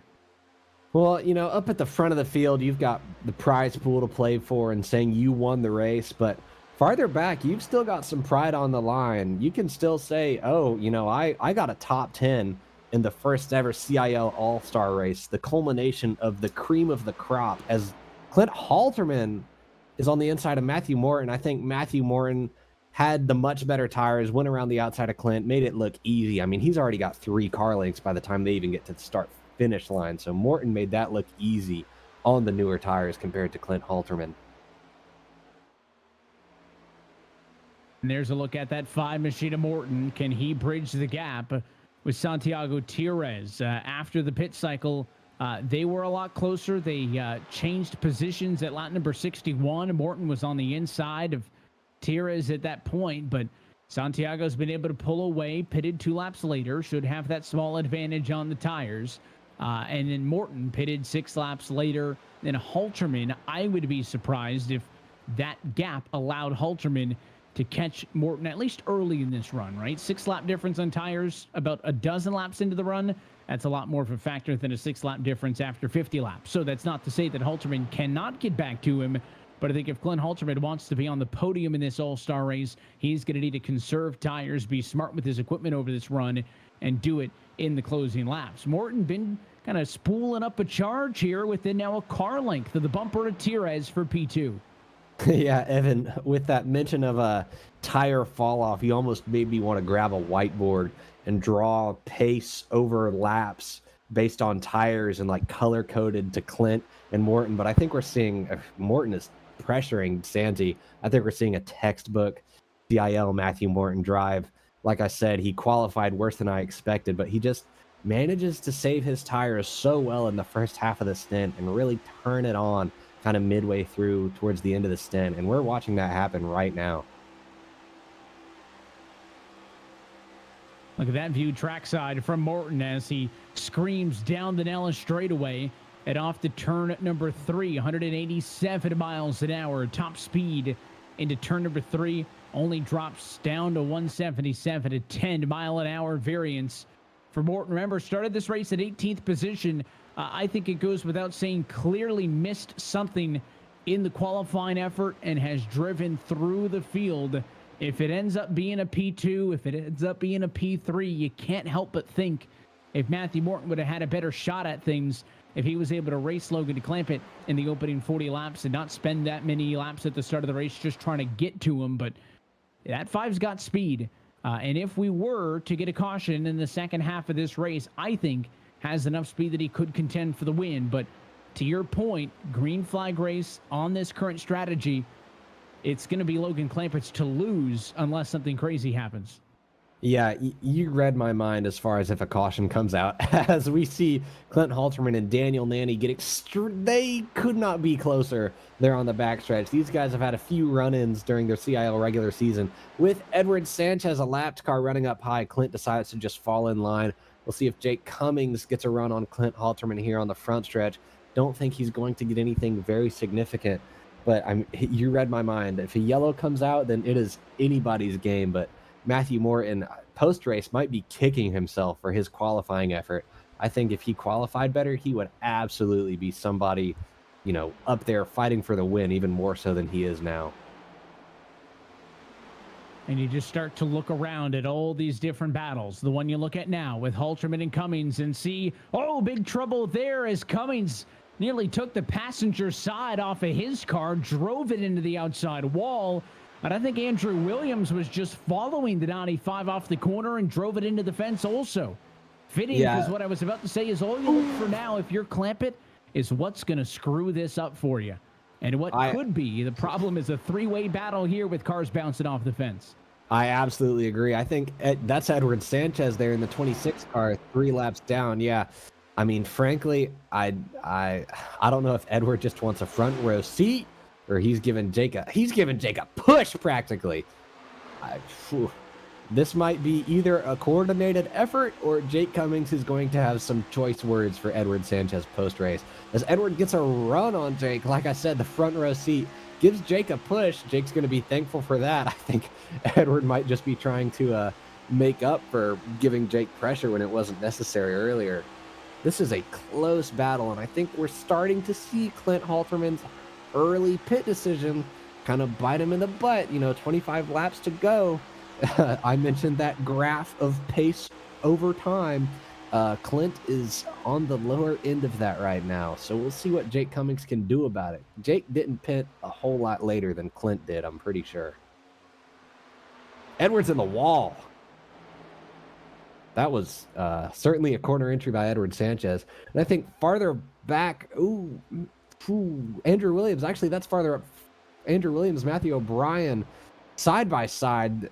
They made contact. I think I saw 2 plumes of smoke come out from both car contact and wall contact as Matthew O'Brien gets the position, but Andrew Williams looks to get a better exit out of corner number 2. It's one of those moments where you're happy you can't cut a tire on the sim here, because those two were basically rubbing right alongside each other in the center of the corner, and it looks like Williams really starting to struggle with the handling. He's got older tires, and basically all these drivers that he's running around, not by my a large goodness, they're margin, 3 by farther up enough that front. it's been a factor, and that 123 machine's going to lose another spot, as that time it's Jared Kaler around and through. So that's 2-3 spots that Williams has lost in the last few laps. Yeah, Williams has certainly lost some spots, as I saw farther up front. Well, now he starts to pressure Jared Kaler. I saw farther up front, Edward Sanchez actually made it 3 wide to get by both Clint Halterman and Jake Cummings. I think Edward is on a unique pit strategy, being so many laps down, just doing what he can, as Jake Cummings barely gets to the outside of Charles Wimbley with Matthew O'Brien still on his inside. These guys are 2x2 going through turns 1 and 2 at Las Vegas. Looks like Charles Wimbley's going to have the advantage off the corner, but Clint Halterman gets that run running the high line. We'll see if he can... falls back in line. Turn 4 behind Charles Wimbley, as Jake Cummings and Matthew O'Brien are still side by side. That was extremely tight on corner exit of corner number 4. Looked like a 180-mile-an-hour pace lap with them lined up 2x2. Wimbley in the end ends up ahead of Halterman. And you would question Halterman, one of the earliest cars to pit. Is he now on the wrong end of that graph on the tire wear? He could lose a whole lot of spots here really quickly. O'Brien in the 43, clear on the inside of the racetrack. Now who's up next? Cummings drives right into the back of him with nowhere to go. Kaler occupying the inside, and instead of lifting, Cummings tried to go through that 70-70 car. Now on the bottom, Jared He's Kaler gonna try gets again. by. You see the 77. Yeah, he wasn't happy with that shot to the bumper. He'll pinch that 95 down and try to make this difficult on Jake.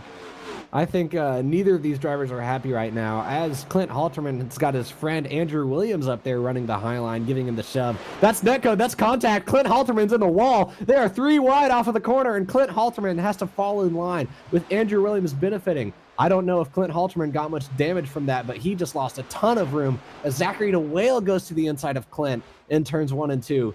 I think that was an extremely unfortunate case of netcode, which can happen at these high speeds. But Clint Halterman, I mean, that's brutal. His race goes from not fantastic through strategy to quite poor after that hard wall contact presumably gives him a fair amount of damage. And those two drivers exchange opinions over the radio. Remember, it was Cummings who had gotten into Halterman the first time. Halterman responded by pinching Cummings down to the bottom, and then Cummings may have used some of the netcode to his advantage by driving right up on the door in the center of the corner and putting that car in an uncomfortable position. It was also a good piece of driving by Andrew Williams to get low, give space to Halterman to catch that race car. It seems like this midfield doing everything they can to spoil Logan Clampett's night, as he's only 19 laps away now from taking home the checkered flag in this all-star race, but they got to keep it clean back here to get to that point. Here comes Williams under the 95. Well, I'll tell you what, if Logan Clampett could see, oh my goodness, if Logan Clampett could see the broadcast that we're looking at right now, he'd probably be making the same noises we're making right now, as Andrew Williams just barely doesn't get under Jake Cummings there on corner exit. Tell you what, one big thing about the Collegiate iRacing League is these sort of intra-school teams we've got going on, friends across schools teaming together and racing. You can see matching wheels on the Clemson University car of Andrew Williams and the St. Clair College car of Zachary DeWale. Despite being in different colleges, those guys are friends and they are racing like it, I think, and they're defending their friend Clint Halterman after the contact that happened with Jake Cummings. So this is going to play out very interestingly. I think Andrew Williams just got a little tight on exit there. He makes contact with the wall. Zachary DeWale is the beneficiary. I think Zachary DeWale is going to inherit that position. And he doesn't quite get close to Jake Cummings going into turns 1 and 2, but he might get the better exit as Matthew Nordberg, I believe, another car donning those orange wheels, gets in line behind Jake Cummings. They are all going to have something to say about this with only 16 laps to go. Yeah, they're lined up 3 in a row, but look out. That 100 machine got really loose, and DeWale had to back off, and he had a friendly bumper behind at Andrew Williams, who opted not to go through him there, cut him a break. Those orange rims, to your point, those cars working together.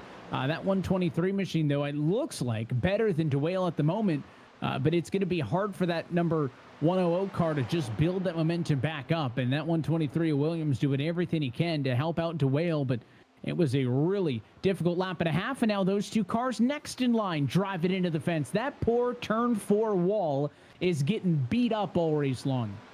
It absolutely has, as Zach DeWale is absolutely on the bumper of Jake Cummings, I think trying to give him a shove going to turn 1. It looks like the gap between P2 and P3, Santi Tiras and Matthew Morton, has closed up quite a bit as well. I imagine Matthew Morton is applying some pressure to Santi as Andrew Williams gets a good amount of the wall going into turn 3. And Zach DeWale and Jake Cummings exit turn 4. I think Zach DeWale is going to have a better run here as Matthew Nordberg gets to the inside of Andrew Williams a bit farther back. I don't know if there's going to be much to play for in these next few laps right here, but Zach DeWale is certainly trying to get it done against Jake Cummings. It would not be the first time I have seen this happen between these two drivers, and oh my goodness, look at Williams and Nordberg behind. They are dooring each other. I do not expect that out of teammates in the same voice call. Andrew Williams is going to retaliate here on corner exit. Nordberg almost catches the wall, but keeps the momentum and stays ahead on the front stretch. I know we mentioned that it wasn't a short track. We talked a lot earlier tonight in the pre-race show about the differences between these intermediates and some of the shorter tracks and who's going to benefit where and when. But you would not be mistaken if you thought that we were racing to Martinsville with how much these guys have been bumping on each other, mainly in this second half of the race. And Matthew O'Brien is trying to stay ahead of a lot of that chaos. He's got maybe one more spot left in the back pocket, and that is, can he get to the 37 Charles Wembley? These cars came down pit road on the same lap as each other, so they're on the same strategy. Can that Michigan Tech University car get up to the 37 and capture P5? There's only going to be 11 laps to go in this race next time by. Yeah, I think regardless, both of these guys have delivered some exceptional drives. Charles Wembley starting in 11th, Matthew O'Brien starting in 16th. So both of these guys bringing home some really solid results in the most competitive CIL field we've ever seen, frankly, after a tough starting position. So we'll see if Matthew J. O'Brien can get it done on Charles Wembley here with 11 laps to go, fighting for P5. Battles ongoing throughout the field in that fight for 5th. There's a battle for 9th. There's a battle for 12th. They're all over the racetrack. And the only thing that Logan DeClampett wants is that none of these bring out a yellow, because he wants to be able to wrap this one up. He's steady at 3.7 seconds out in the race lead. Here's the battle for 9th and 10th. Zachary DeWale in the 100.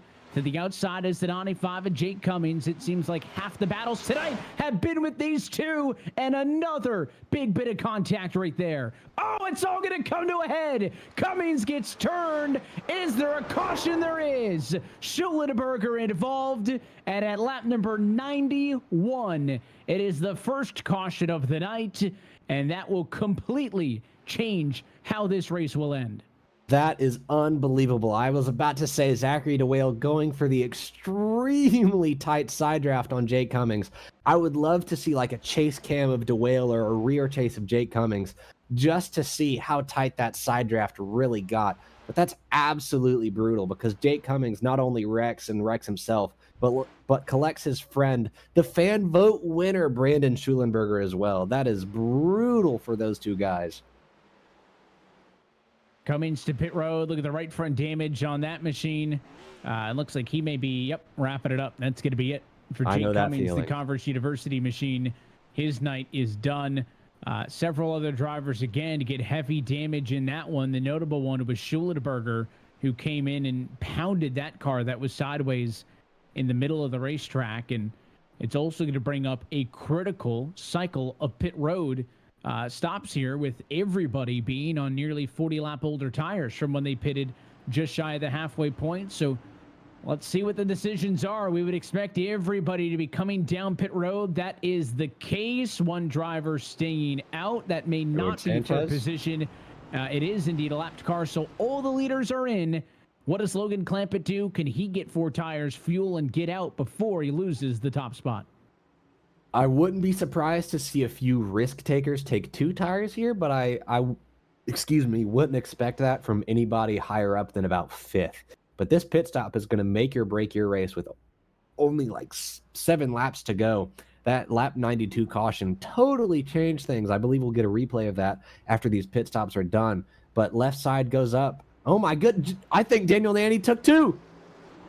Matthew Morton took 2. Him and others. Logan Clampett goes for 4, but he is only gonna be about the 7th car off of pit road, because Nanny, Morton, Tires, Kaler, Nordberg, and O'Brien look to all go for 2 tires, and that is gonna bury the dominant car of the second half of this race back on row number 4.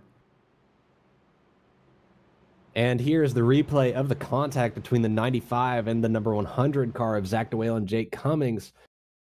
And DeWale just barely, the stewards ruled that EOL for car 100 for avoidable contact. I'd have to agree with that one. I think DeWale just tried a little bit too hard to make that side draft work when he didn't have the momentum in the first place.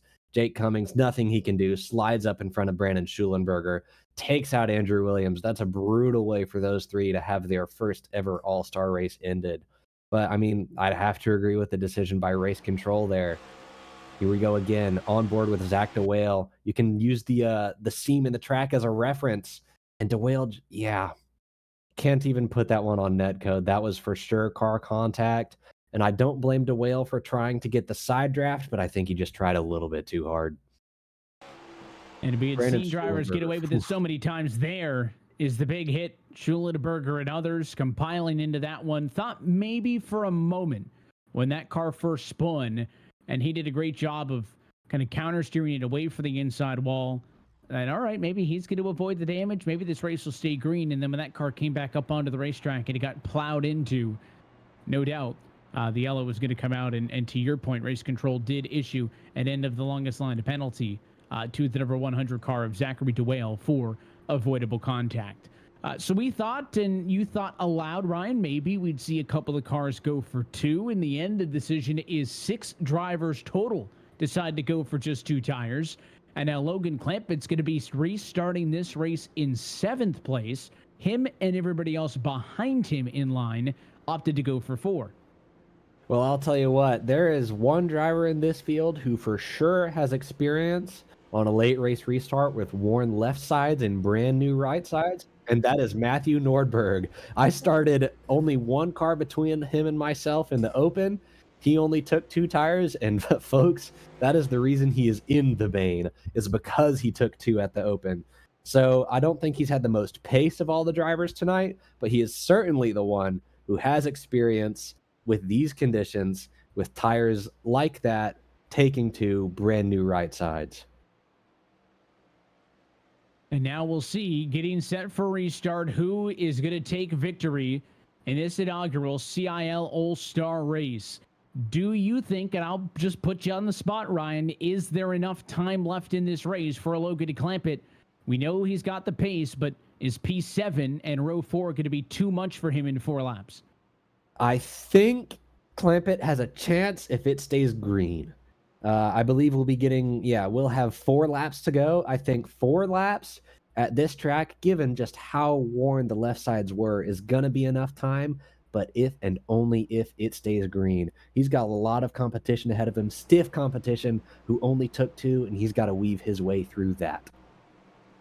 And we'll see if we require the 1 attempt at overtime that is there, if necessary, to decide this one with a little bit of extra time. But for now, 4 laps to go, and the field in the hands of Daniel Nanny. Can the 2-tire call push the 30 to victory lane? Green flag in the air. It's a terrible start on the outside. And they're wrecking. They're going to wreck across the stripe. Quick caution flag, and this race will head to overtime. That was not what Logan Clampett wanted to see. And Matthew Morton is involved in that after a fantastic recovery from a not ideal qualifying position. Matthew Morton was involved in that. That's brutal to see, as several drivers are coming out over the radio expressing their opinions of that wreck. We'll see what the stewards have to say about that wreck, but I hate to see that, to be honest. I wanted it to go green. There was a lot of drivers who got some damage in this one. The 123 gets a big bit, and I don't know what happened with Matthew Morton from the outside of the front row, but that Ohio State Ford Mustang just did not go anywhere. And I'm curious if he was restarting in first and second and with an H-pattern shifter meant to upshift and downshifted. But, Ryan, we watched this one. That car just didn't go at all. And, of course, everybody else on the gas, they go right through him. That's absolutely brutal. I don't know what happened. He might have maybe missed a shift. You know, sometimes you got to give these cars a little bit of clutch or a little bit of lift off the gas in order to make the upshift actually work. I can only make assumptions. I don't know for sure what happened. It's not like it's in the IndyCar where he forgot to change his fuel mat back to number 1, but that is extremely unfortunate for Matthew Morton. I mean, ultimately his own fault based on what we're seeing here. We are on board with him. Let's look at the gear there on the bottom right of his dash. Just doesn't shift. He doesn't shift. He didn't miss a shift. He just forgot to shift. I mean, maybe his paddles were non-functional, or like I said, he forgot to give it clutch and or lift off the gas. That's my best guess, But I mean, he's still in first gear. Only then does he put it in second and third. So just missed his shift. Something went awry. Nobody to blame but himself. That is fascinating. Whatever That's the what the issue stewards was, decide. it did get fixed because as that car drove away from the accident scene, the car did shift. So it's not like whatever, if it was a permanent hardware failure, if his upshift paddle assignment or something, physically with the hardware on his sim broke, whatever the issue was not permanent because that car then upshifted without issue to drive back to pit road. So whatever went wrong for the 5 was a temporary problem. Yeah, I think I'm going with what I thought it was. He just, on these restarts, it's so important that you get the best jump you can, and you can shift these cars lifting your foot off the gas a little bit. You don't have to be at 0% throttle to give it an upshift.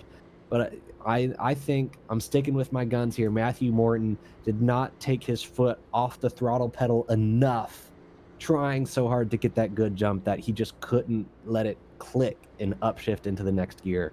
That's what I'm going with. So that will extend things into overtime here in Las Vegas, and it requires more than our scheduled distance to decide who's going to go to victory lane in this one.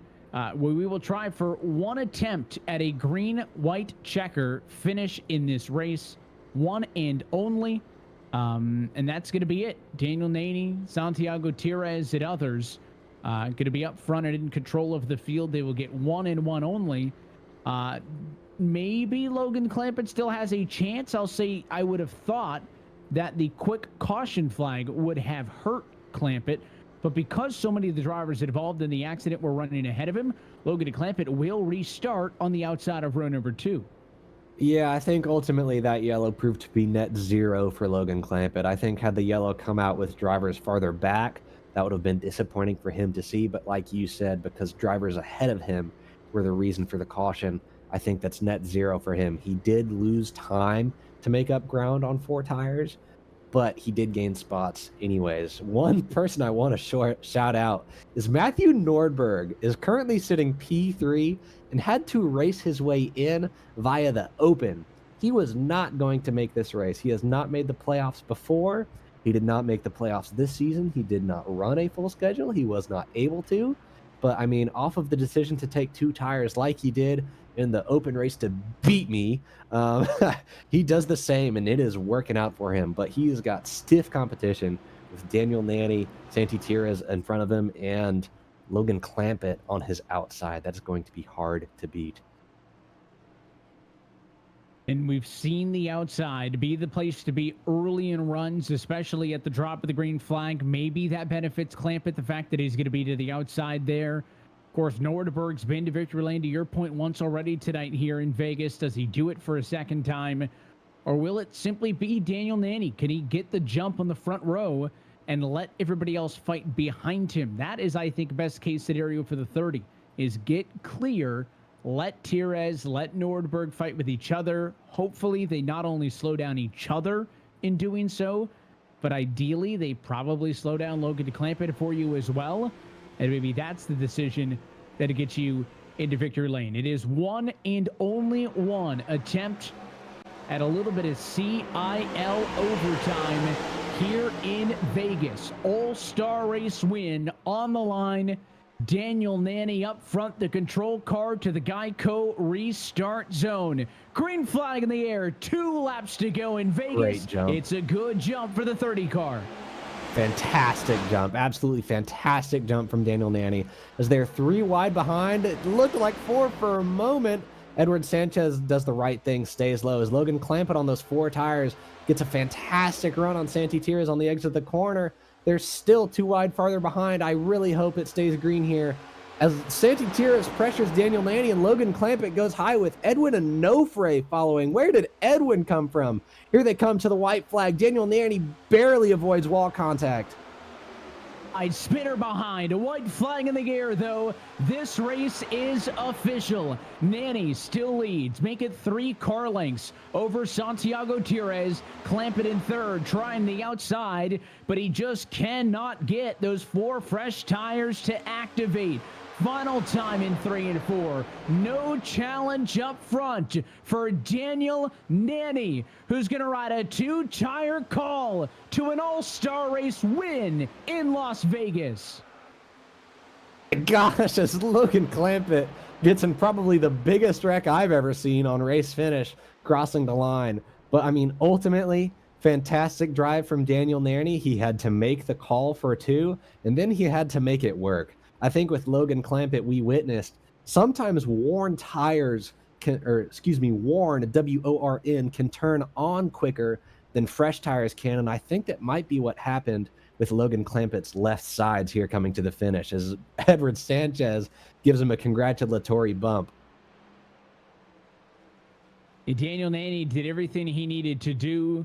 Started this race in second, was able to steal a lap led early, showed that he had pace throughout, and just when it thought that it was going to be Logan Clampett cruising to victory lane in this one, a late race caution sets up 2 late race restarts, and it was the 2-tire decision earlier today in the Open, and tonight the 2-tire decision here in the All-Star race itself that propels the victor to victory lane.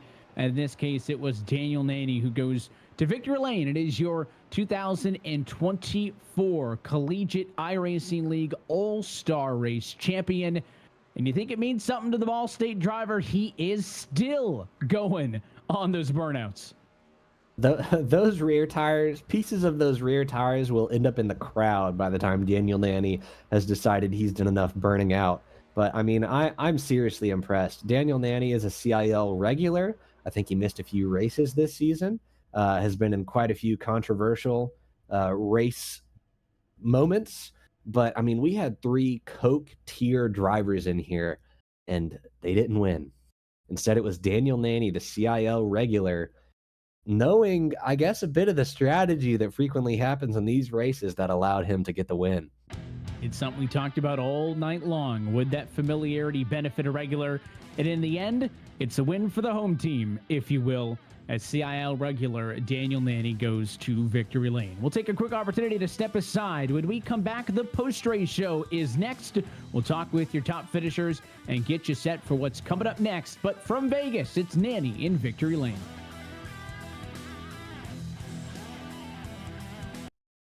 Racing isn't easy, but experiencing it is. iRacing puts you in the driver's seat with the industry's leading sim racing game. Drive on laser scan replicas of the greatest racing circuits from around the world. Go head-to-head against other drivers chosen by skill-based matchmaking to ensure competitive racing at every level. Compete across all your favorite series. In officially licensed cars, engineered to deliver the most accurate driving experience possible.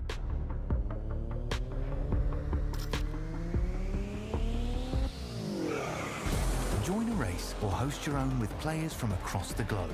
Race against the computer or in a league with friends. Feel the thrill behind the wheel. Visit iRacing.com.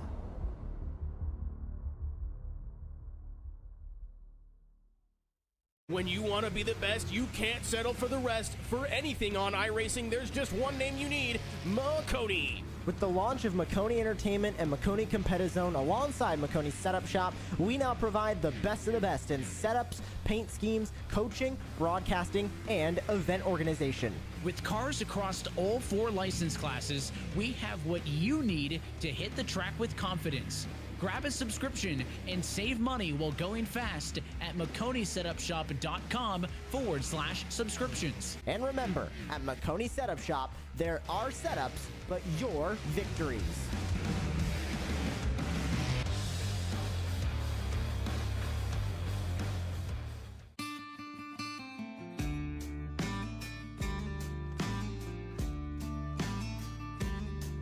Hello, my name's Aaron Brown from the Garage Shop in Denver, North Carolina.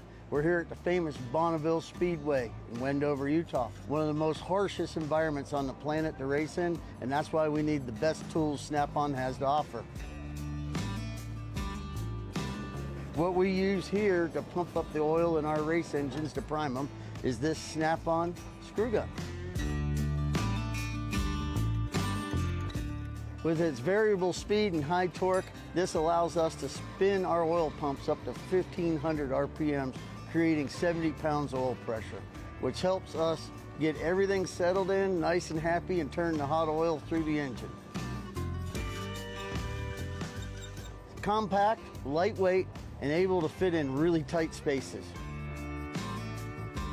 Its 9-position clutch allows us to torque things, nuts, bolts, from 8-inch to 50-inch pounds.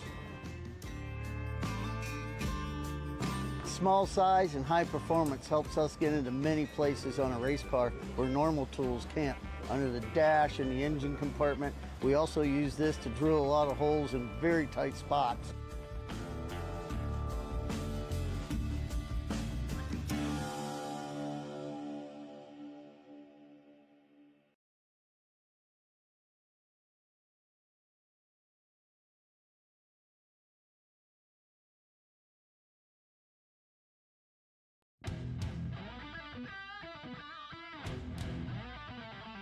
And back live at iRacing's virtual Las Vegas Motor Speedway, where it is Daniel Nanny taking home the checkered flag in tonight's Collegiate iRacing League All-Star Race. And happy that you're sticking around with us for the post-race show, as we will, in a moment, talk with some of your top finishers. First, before that, let's take a look at your full race results tonight from the entertainment capital of the world. In the end, Daniel Nanny takes the checkered flag, the Ball State University driver, in victory lane after a 2-tire call on a late race yellow. He finishes ahead of Santiago Tires, who led 32 laps, and Logan Clampett, the dominant car of the night, leading 54. They settle for the other spots on the podium. Matthew O'Brien and Matthew Norberg come home in 4th and 5th position, with Jared Kaler, Edwin Onofre, Kelton Quick, Zachary DeWale, and Clint Halterman, your top 10 finishers, Ryan. Matthew Morin, unfortunately missing that shift, finishing 11th as Andrew Steggy finishes 12th. Lucas Moody, number 13, finishes P13 for Ball State University, with Bryce Kobler 14th. Charles Wembley, good run earlier on. I think it got ruined by that Morton missed shift, finishes 15th. Jason Wallet finishes P16, and Andrew Williams caught up in that Zach DeWale, Jake Cummings wreck, finishes P17. Edward Sanchez laps down from the start, managed to finish P18. Jake Cummings, involved in that incident, finishes P19, and Brandon Schulenberger, whom Jake took out, finishes P20. It's a look top to bottom at your full race results. We have tonight's race winners. So, Ryan, I'll toss things off to you to talk with the man in victory lane tonight. It's Daniel Nanny, victorious in Vegas. Daniel Nanny, welcome to the CIL booth. I got one question for you. Well, first, fantastic race, fantastic job, great call to take 2 tires. My first question to you is, do you think that your experience with the CIL a bit more recently than some of those guys running up front influenced you to make that call and race the way you did to the finish? I knew 2 tires were going to be the call. You know, it was only 5 laps to go when that caution came on. I think 2 tires are going to be OP for the first 10 or so laps. So I decided to say screw it and take 2 tires, and thankfully it paid off. Yeah, that was absolutely the right call. I mentioned Matthew Nordberg, who started right behind you. I raced him in the open, and he took 2 tires, which was absolutely the decision. So, I mean, fantastic job. Tell us about the pit strategy during that long green flag run, kind of in the middle of the race. I thought if I stayed out longer, I would be able to, just make up the time. But unfortunately, the tires evened out after, stay 10 laps after. So it's it didn't really make that much of a difference. But yeah, that long green flag run was a lot of fun. We had a 90-lap green flag run, and man, it just showcased what the best of the best can do. I completely agree. I mentioned a few times the cream of the crop in the Collegiate iRacing League congregated tonight, and it showed. before we let you go, is there anybody you want to shout out? First and foremost, I got to shout out the entire CIL League for putting on this event for everyone. This race was a lot of fun, and I'm so happy I was able to compete in it and show that Ball State is on top. And last thing at least, I got to, give a shout out to all the Ball State boys. The three that I was able to compete in this race, Lucas, Andrew, and Curtin, they did just a wonderful job, and I'm so proud of them, and couldn't be more happy for them for making it into this race as well. And yeah, I gotta give a last shout out to my parents for supporting me on this journey, and hopefully I'll be back next week. Awesome. Well, we will see you next week at Las Vegas for the season finale. So speaking as an admin, I know it's been a very up and down and controversial season, but very glad you had a great race. You put on a great show, and good job tonight. Yeah, thank you guys so much. It's been a lot of fun.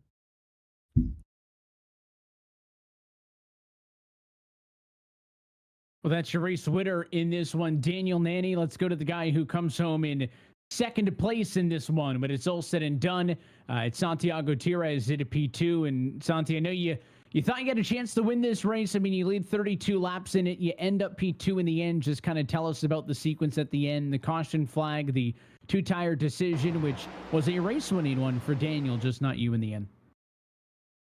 Yeah, it was definitely the right call to take two.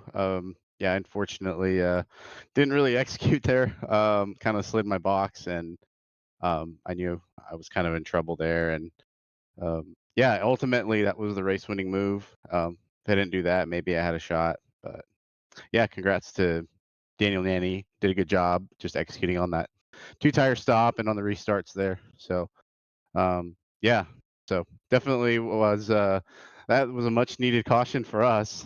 Maybe not for Clampett. Ran obviously a really blistering quick race. But yeah, just one of those things. Had a shot at it, and yeah, just fortunately just fell one spot short. What do you feel like the difference was maybe in the opening 4/5 of this one before the yellow that kind of set all that up? Because for a lot of that second run, you guys seemed to be pretty much pacing with Logan, but it was just the gap that had been built up through that green flag cycle of pit stops that you guys couldn't really take a chip out of. Yeah, he just built up a good enough gap, and he was really good on the long runs, just super fast. So I actually didn't I actually didn't realize he had pitted initially because he was kind of far ahead. And I figured I'd stay out a little bit later. And then yeah, initially I backed up to Matthew Morton, and maybe we could make up some time, but yeah, it was just it was kind of difficult to kind of work together there. There's a lot of dirty air in the turns, but it was a lot of fun. It was racy at the end. For me, I don't really get to race a lot, so it was just fun to be out there. Racing with everybody. But yeah, just didn't really have the pace to really keep with Clampett there. We tried, but it wasn't really that good for first 4/5. We enjoyed seeing you, Logan, and everybody else who are regulars here with the CIL participating. Before we let you get out of here, anybody you want to say hi to?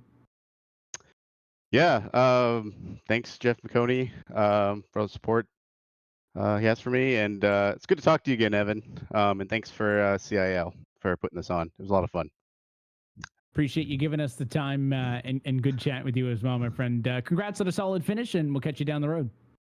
All right, thanks, guys. Your P2 finisher tonight here from Las Vegas. It is a runner-up in the end for Santiago Tires. Your fourth place finisher tonight is Matthew O'Brien, and for that interview, I'll toss things back over to Ryan.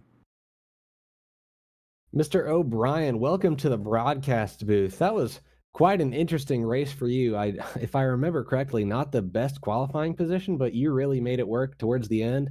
Tell us about that last green-white checker and the pit stop decision you made towards the end. I've always struggled qualifying speed at Vegas, and because this is a like custom fix setup or something, right? And it was very odd for me to drive, and it took me about like 30 laps to figure it out. But after that, we were set in a good pace, but at the end, it was an easy decision to take 2 tires, but the Morton missing a shift kind of screwed everything. But or not, his shifter wasn't shifting. I was in the call with him. He was like, "It's not shifting." Like, I should have just went to the outside as soon as he said it, but lost a lot of track position there. And then coming to the white, I did that crazy, like, through the grass 4 wide, and Duke's Hazard style. That was pretty crazy. Yeah, I mean, the decision to take 2, like you said, was an obvious one. I mean, lots of chaos happened there towards the end. Unfortunate to hear that about Morton's shifter. I had my own theories and speculation regarding what happened, but still great run for you. Is there anybody you want to shout out? The CIL for like having this. It's pretty cool just because I haven't done a race in this in almost a year, so. And I was free tonight, so decided to do it. Had some fun. Yeah, I bet that long green flag run at the start and the green flag pit stops were super fun to let play out. So great run tonight. Thanks for joining us. Yeah, no problem. Hope to see you here back in the CIL soon. Yeah, you guys have a good one. Matthew O'Brien, and he references the challenge with Matthew Morton, who comes home at 11th position in this one, but we thought was going to be in contention to fight for the race win. We kind of got the inside scoop there from the other Matthew, but I'll kind of let you tell us, kind of walk things through from behind the wheel, what happened there on that second to last restart. Yeah, man, I don't know. It was either something with my shifter or like the inputs I was giving it to blip the gas. Like I was trying to do everything in my power to shift, and it just was not going to shift. And unfortunately, we got spun around there. We had a good strategy in the pits to take 2, had a shot to win it at the end, and just it felt like something out of my control happened and took it away from us. Yeah, I mean, I was theorizing and speculating that whole time, maybe he just didn't quite get off the gas enough. He can play it a little fast and loose with that. I mean, you had a great run up until that point. Tell us about your race after that qualifying. Yeah, it was certainly a battle. I felt like I was in dirty air no matter like where I was and when I was racing on the track. The dirty air was surprisingly worse than I expected tonight. Just could not get on the throttle soon enough. Was trying to work with Santi there on the second run. I just wasn't able to close in on his bumper because as soon as I got there, it was like a bubble of air just separated us. We were able to work our way up to third, had a good pit strategy, but yet again, just didn't have enough pace for Logan and wasn't able to beat the dirty air. Yeah, and that was pretty much our night after we missed a shift on the restart, so...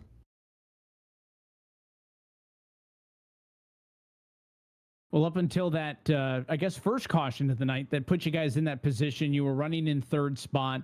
Broader scale and looking away from the issue with the shifter, how would you guys look at tonight all as a whole? I thought it was fun. It was nice to come back in the CIL and just have some fun racing the All-Star race. Shout out to everybody at CIL for putting this on. Awesome to come back and do it. Was good to race some familiar faces in the field. I know we had some good battles there.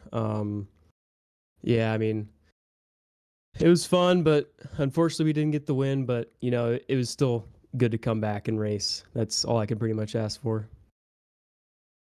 We appreciated you being a part of this one and putting on a show, Matthew. Again, thanks for your time and thanks for being with us. Appreciate you guys. Go Bucks. That is the man who comes home tonight in 11th position for Matthew Morton. And I guess it goes, Ryan, we both had a pretty good synopsis on what had happened there. Shifter would not shift up a gear. Again, it was fine after, so he feels like it was a combination of maybe the inputs he was giving in it, coupled with the throttle, kind of exactly what you were expecting. Yeah, I'm proud of that one, honestly. I've certainly had my fair share in years past where the internal mechanism of the shifter started to fall apart, but the fact that Morton was easily able to upshift afterwards indicates to me that it was just an input error. You can really push the limit there with the throttle percentage you give it, or you can just give it some clutch to be really safe. And I think Matthew Morton did not take the safe option. He took the fast option. And ultimately, just that little bit of risk did not pay off. And in the end, I kind of jokingly said it's a win for the home team, and it's a regular here in the CIL of Daniel Nanny, who gets that trip to victory lane in this one. That's not to say, didn't want to see Santi get it done either. I mean, he's got 5 race wins in this series. He's spent plenty of time, but it was kind of one thing we mentioned when you get a special event like this and you bring some guys back and you got drivers who don't compete full time, you get all those fun storylines. And up until about 20 to go, we thought the story was going to be the butt whooping from Logan Clampett because he was dialed in. But it seemingly there's always something that makes these races exciting in the end, and a little bit of strategy played into this one, just like your Open. So I think all in all, it was a pretty exciting race. Yeah, speaking as an admin of this league, you nailed it with there is always something, and that isn't necessarily always positive. I know Logan Clampett is not extremely pleased with how this race played out, but sometimes that's how it shakes out. Racing is racing. Yellows happen. You got to make the most of what happens, even when yellows come out. And he can say whatever he wants about that yellow happening. He did not make the correct decision in the pits. And I think regardless of the yellow, his pace was good enough. If he made the same decision as everybody else, that pace would have still showed itself. And while that brings this all-star race to a close, there is still plenty more coming up next here with the Collegiate iRacing League. Not only next Monday night when there's a championship on the line in this Cup Series, but across all the other series as well. So wanted to give you a chance to preview those races and let people know where they can catch them. Yeah, so, next up we have at this same track with a lot of these same drivers. If you guys thought tonight's action was good, we've got a championship on the line here in 1 week's time at Las Vegas. Green flag will fly at 9 Eastern. The show is going to start at 8:30 Eastern, per usual for the Collegiate iRacing League. Then on Wednesday, the Formula College Series are going to come to a close. There's only 2 championships mathematically still up for grabs. That is at Circuit of the Americas, usual showtime on Wednesday, December 4th in the Dallara IR18 IndyCar. I am partial to that series because I have a shot at P2 in the championship still. And then on Thursday is the finale of our Collegiate Sports Car Challenge. That is at Fuji International Raceway. I am the series director for that series. It is going to be the 2 hours of the land of the rising sun. So it's going to be an AM sunrise race, championships on the line at Fuji International Raceway with a little bit of weather. I highly encourage any drivers competing that series watching this broadcast to check the forecast, because that's going to be interesting. So put in the practice time between now and then. But those are the next 3 things we've got on the line for the Collegiate iRacing League. And then the Monday after Las Vegas, we will have our first ever Collegiate iRacing League banquet, where we will celebrate our champions, discuss next season, have champion speeches, and release the schedules for next season. So that's going to be something to look forward to as well. And I'll tee you up for this one. If somebody thinks that all of those different races coming up are exciting and they're not already a part of this CIL, where can they go to get involved? The best thing they can do is go to our socials and go to our Discord. Almost everything we do is through Discord. It should be linked in the description of the YouTube video you are watching. We've got our Cup Series on Monday nights. Probably our bread and butter, our most popular series for NASCAR fans. Then we've got our Formula College Series that just switched to the IndyCar this season. That has been a fantastic decision. People are loving that. The addition of ovals to our Formula offering has been huge. And our Collegiate Sports Car Challenge about once a month on Thursdays. So that's a good secondary, tertiary offering for people who compete in the other 2. They can spend time in the Collegiate Sports Car Challenge, test out their endurance for 2 hours of solo driving. And yeah, it's a fantastic time if you're either a college student or a college alumni to come out, race against the competition that you saw today, and represent your school or your alma mater while doing so. Couldn't have said it better myself. And I want to thank you and Christian and everybody else for inviting me to be a part of this special event with tonight's All-Star race. I had a lot of fun calling the race with you, watching the race alongside everybody watching the broadcast as well. And excited to see what else comes down the line with everybody here at the CIL. But I guess until next time, that'll be it for us here tonight from iRacing's virtual Las Vegas Motor Speedway. I want to say thank you for joining us for tonight's race, and make sure to stay tuned to the Collegiate iRacing League social pages for all the information and more on where you can find those races coming up next. On behalf of the entire team behind the scenes, from the staff to your broadcast team, for our producer tonight, Christian Hill, for Ryan Whitlock, and myself, Evan Pasoko, I want to say thanks for tuning in, and congratulations once more to your All-Star champion, Daniel Nanny. Good night from Las Vegas.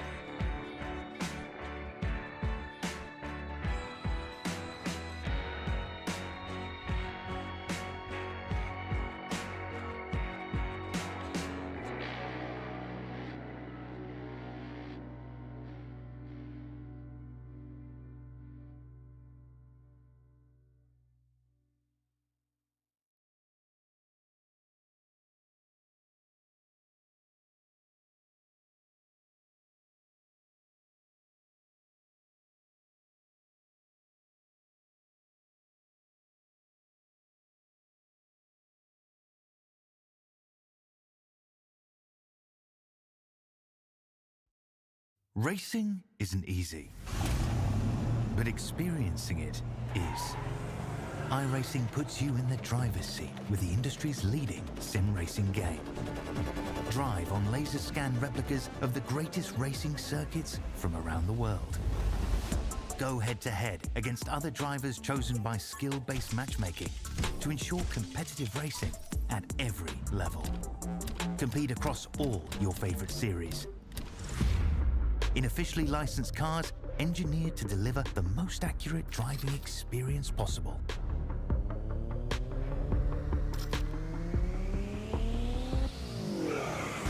Join a race or host your own with players from across the globe. Race against the computer or in a league with friends. Feel the thrill behind the wheel. Visit iRacing.com.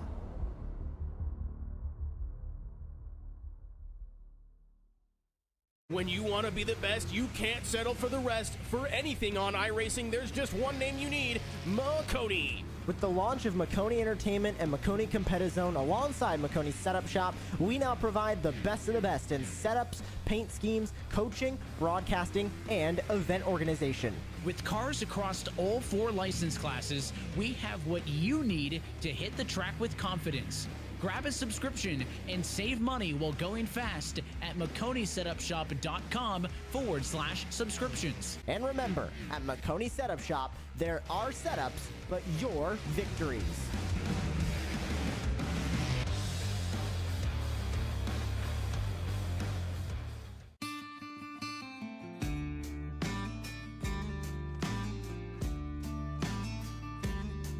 Hello, my name's Aaron Brown from the Garage Shop in Denver, North Carolina. We're here at the famous Bonneville Speedway in Wendover, Utah. One of the most harshest environments on the planet to race in, and that's why we need the best tools Snap-on has to offer. What we use here to pump up the oil in our race engines to prime them is this Snap-on screw gun. With its variable speed and high torque, this allows us to spin our oil pumps up to 1,500 RPMs, creating 70 pounds of oil pressure, which helps us get everything settled in, nice and happy, and turn the hot oil through the engine. It's compact, lightweight, and able to fit in really tight spaces. Its 9-position clutch allows us to torque things, nuts, bolts, from 8-inch to 50-inch pounds. Small size and high performance helps us get into many places on a race car where normal tools can't. Under the dash and the engine compartment, we also use this to drill a lot of holes in very tight spots.